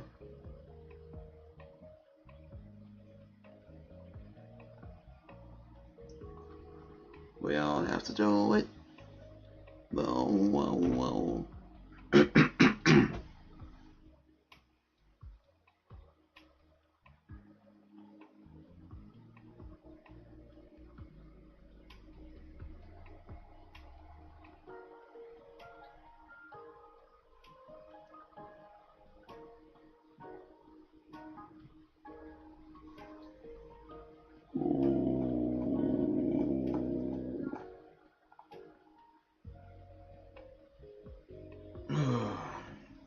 Yeah.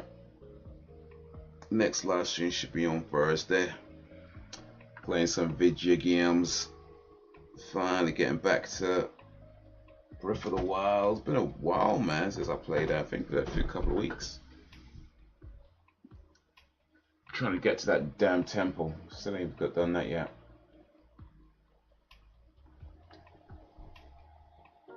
By the way, guys, some of you weren't here when I said this the first time round, or even second time round. I think I said it twice. Got this day tomorrow.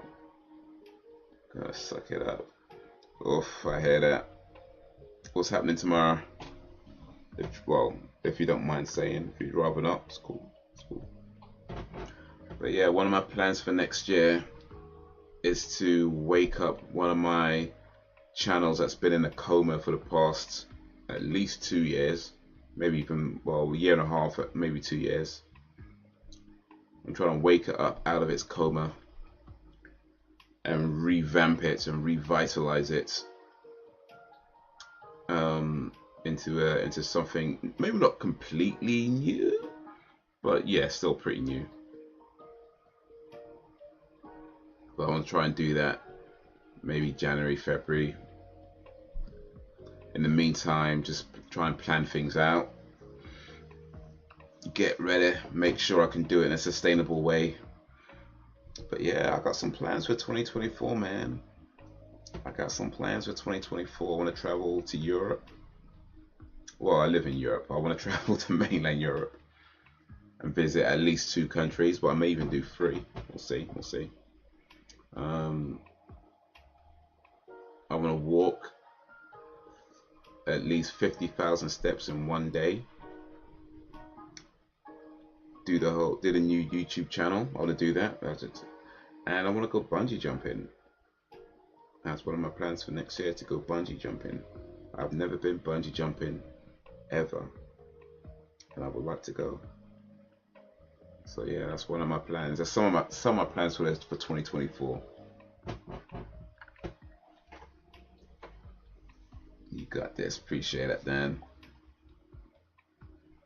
Appreciate it. Oh, another thing I want to do for 2024 is run 400 miles over the course of the year.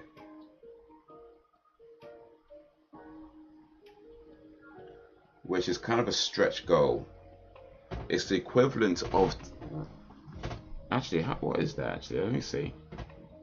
Oh yeah, I do plan on recording some of that as well, as much as possible, and vlogging things. So yes,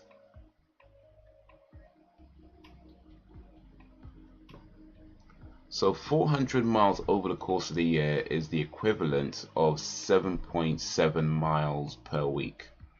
I run currently around about 5 to 6 miles a week, I would say, on average. So it's a bit of a stretch goal for me. It's a stretch goal. It's pushing me to run a bit more than I'm normally doing. But that's the plan over the course of the year, is to run 400 miles over the year.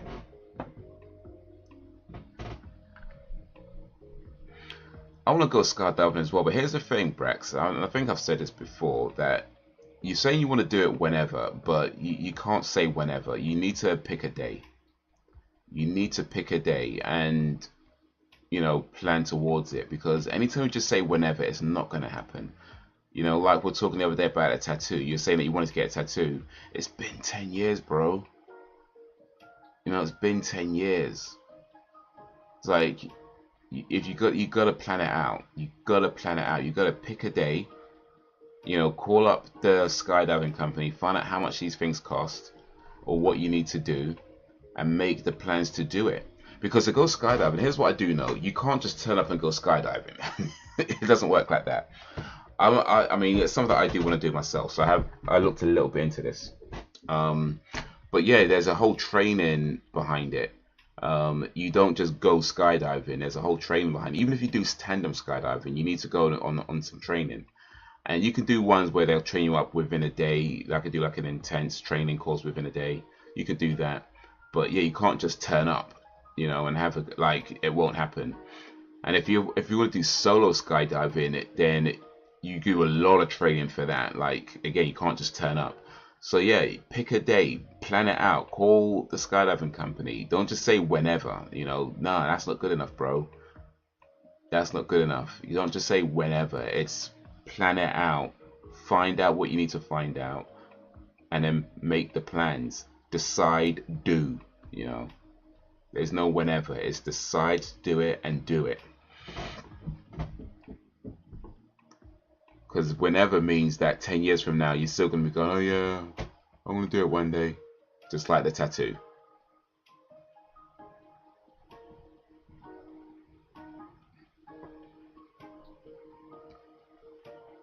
Funny, that milk. We'll see. We'll see. We'll see. Let me get a few things done first, and then we'll see.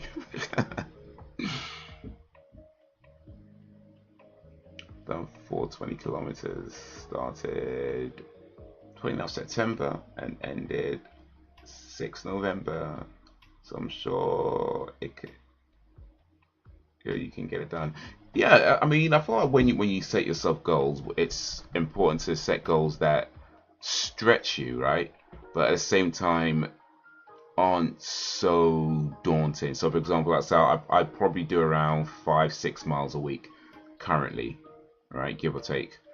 So, doing, let's call it 8 miles, just to round it up a little bit. Let's say doing 8 miles a week isn't so far ahead that it's impossible, but then it's enough ahead to be, you know, something that pushes me. You know what I mean? Because if I'll be like, oh yeah, I want to do 1,000 miles over the year. I mean, what's that? What's 1,000 miles? Yeah, that's nearly 20 miles a week. Again, it's not impossible, but that's a lot more than what I'm currently doing. You know, it's a lot more than what I'm currently doing. So I feel like this is a good place to kind of push myself, but at the same time, not have it so far that it's just become daunting. And maybe one day I could do the 20 miles a week. Maybe one day. But for now, let me keep it simple. Exactly. Make it challenge, but not exactly. So is one day is today indeed. Be right back. But yeah, man. Decide and do. Decide and do. Because, you know, I've been that guy who's been like, yeah, one day I'll do it. One day I'll do it. One day I'll do it. And then it's got to a point where it's like, you know what? I'm saying one day, but what am I actually doing to make that day come? You know, what am I actually doing? What's the point of saying I'm going to do it one day, I'm going to do it one day, but you never actually take the steps towards it? Because every journey begins with a single step, right? Every journey begins with a single step. And if you're never taking that step, then that one day is never coming. And especially things like, okay, with bungee jumping, you book it and then you can pretty much just go and do it on the day that you book it. Skydiving, not so much. Like you there's a lot of safety things that you need to know. I believe you need some physical fitness as well. Like I mean, Brax, I think you're probably quite physically fit anyway. I think, but you can't just go if you're not healthy. Like that won't happen. But yeah, the point I'm making is that there's things that you'll need to know, things that you need to do, and things that you'll need to prepare.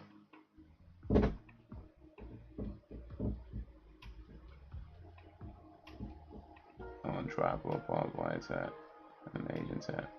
This will make sure the writing is the actual meaning. Anyways, besides all, I'm focused on education, money, etc. Okay, you studying? What are you studying? I didn't know you were in school, Brax. I didn't know you was in school. What's your major?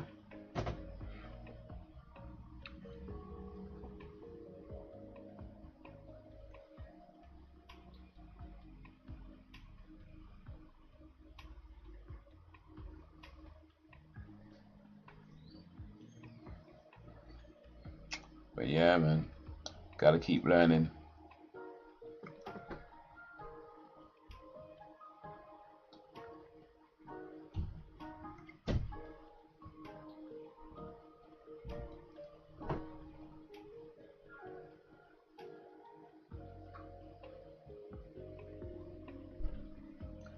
Gotta keep learning.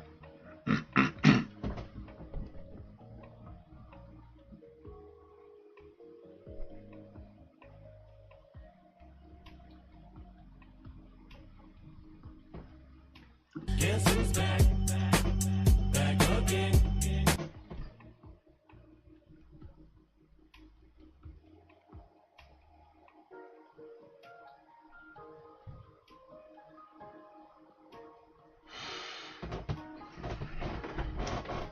Failing to plan is planning to fail.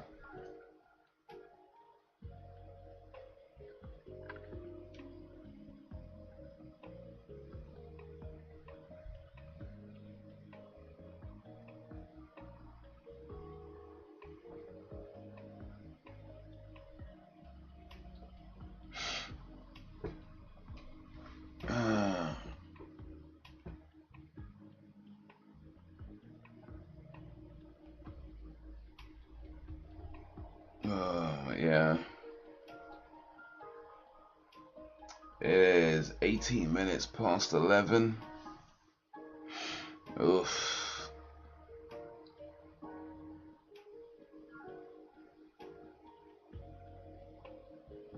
I ain't in school yet.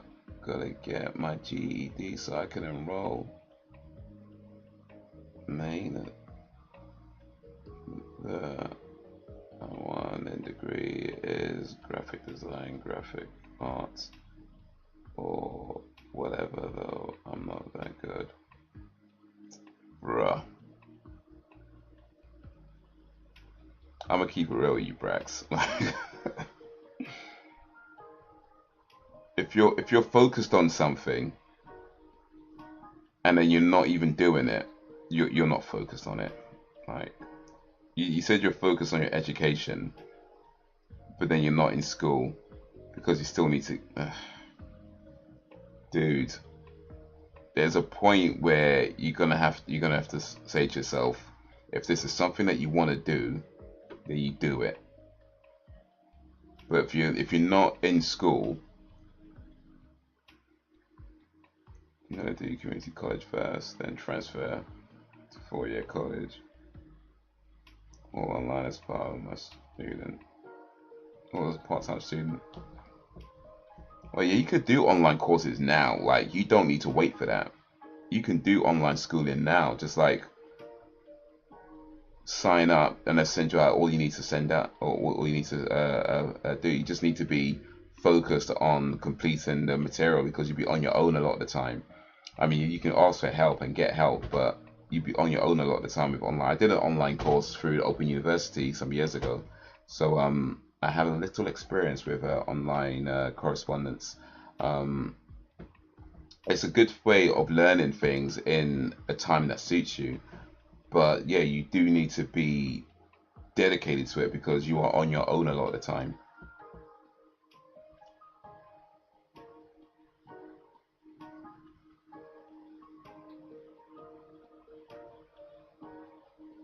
You are on your own a lot.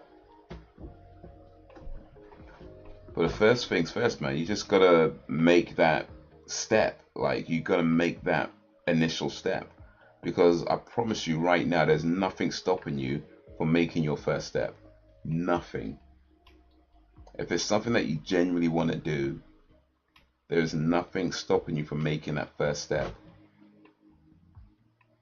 There's no like, oh, I'll wait till did it now. There's nothing stopping you from making that first step.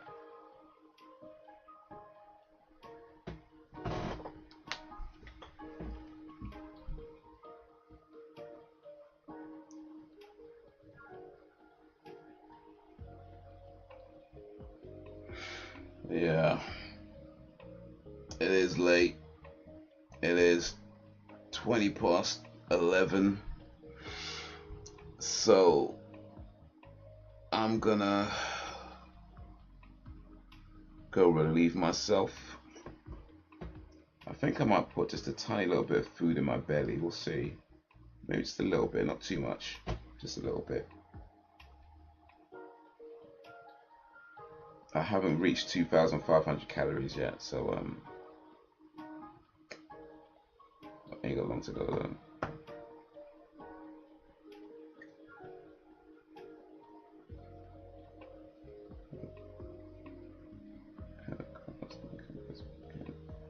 Let's go. Something already. Come on now. I probably would have. All right.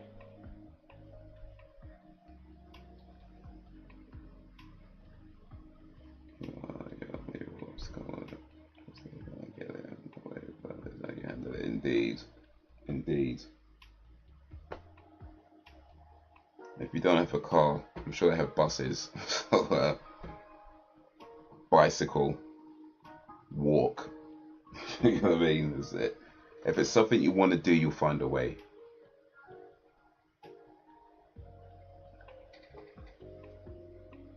But no excuses. No excuses.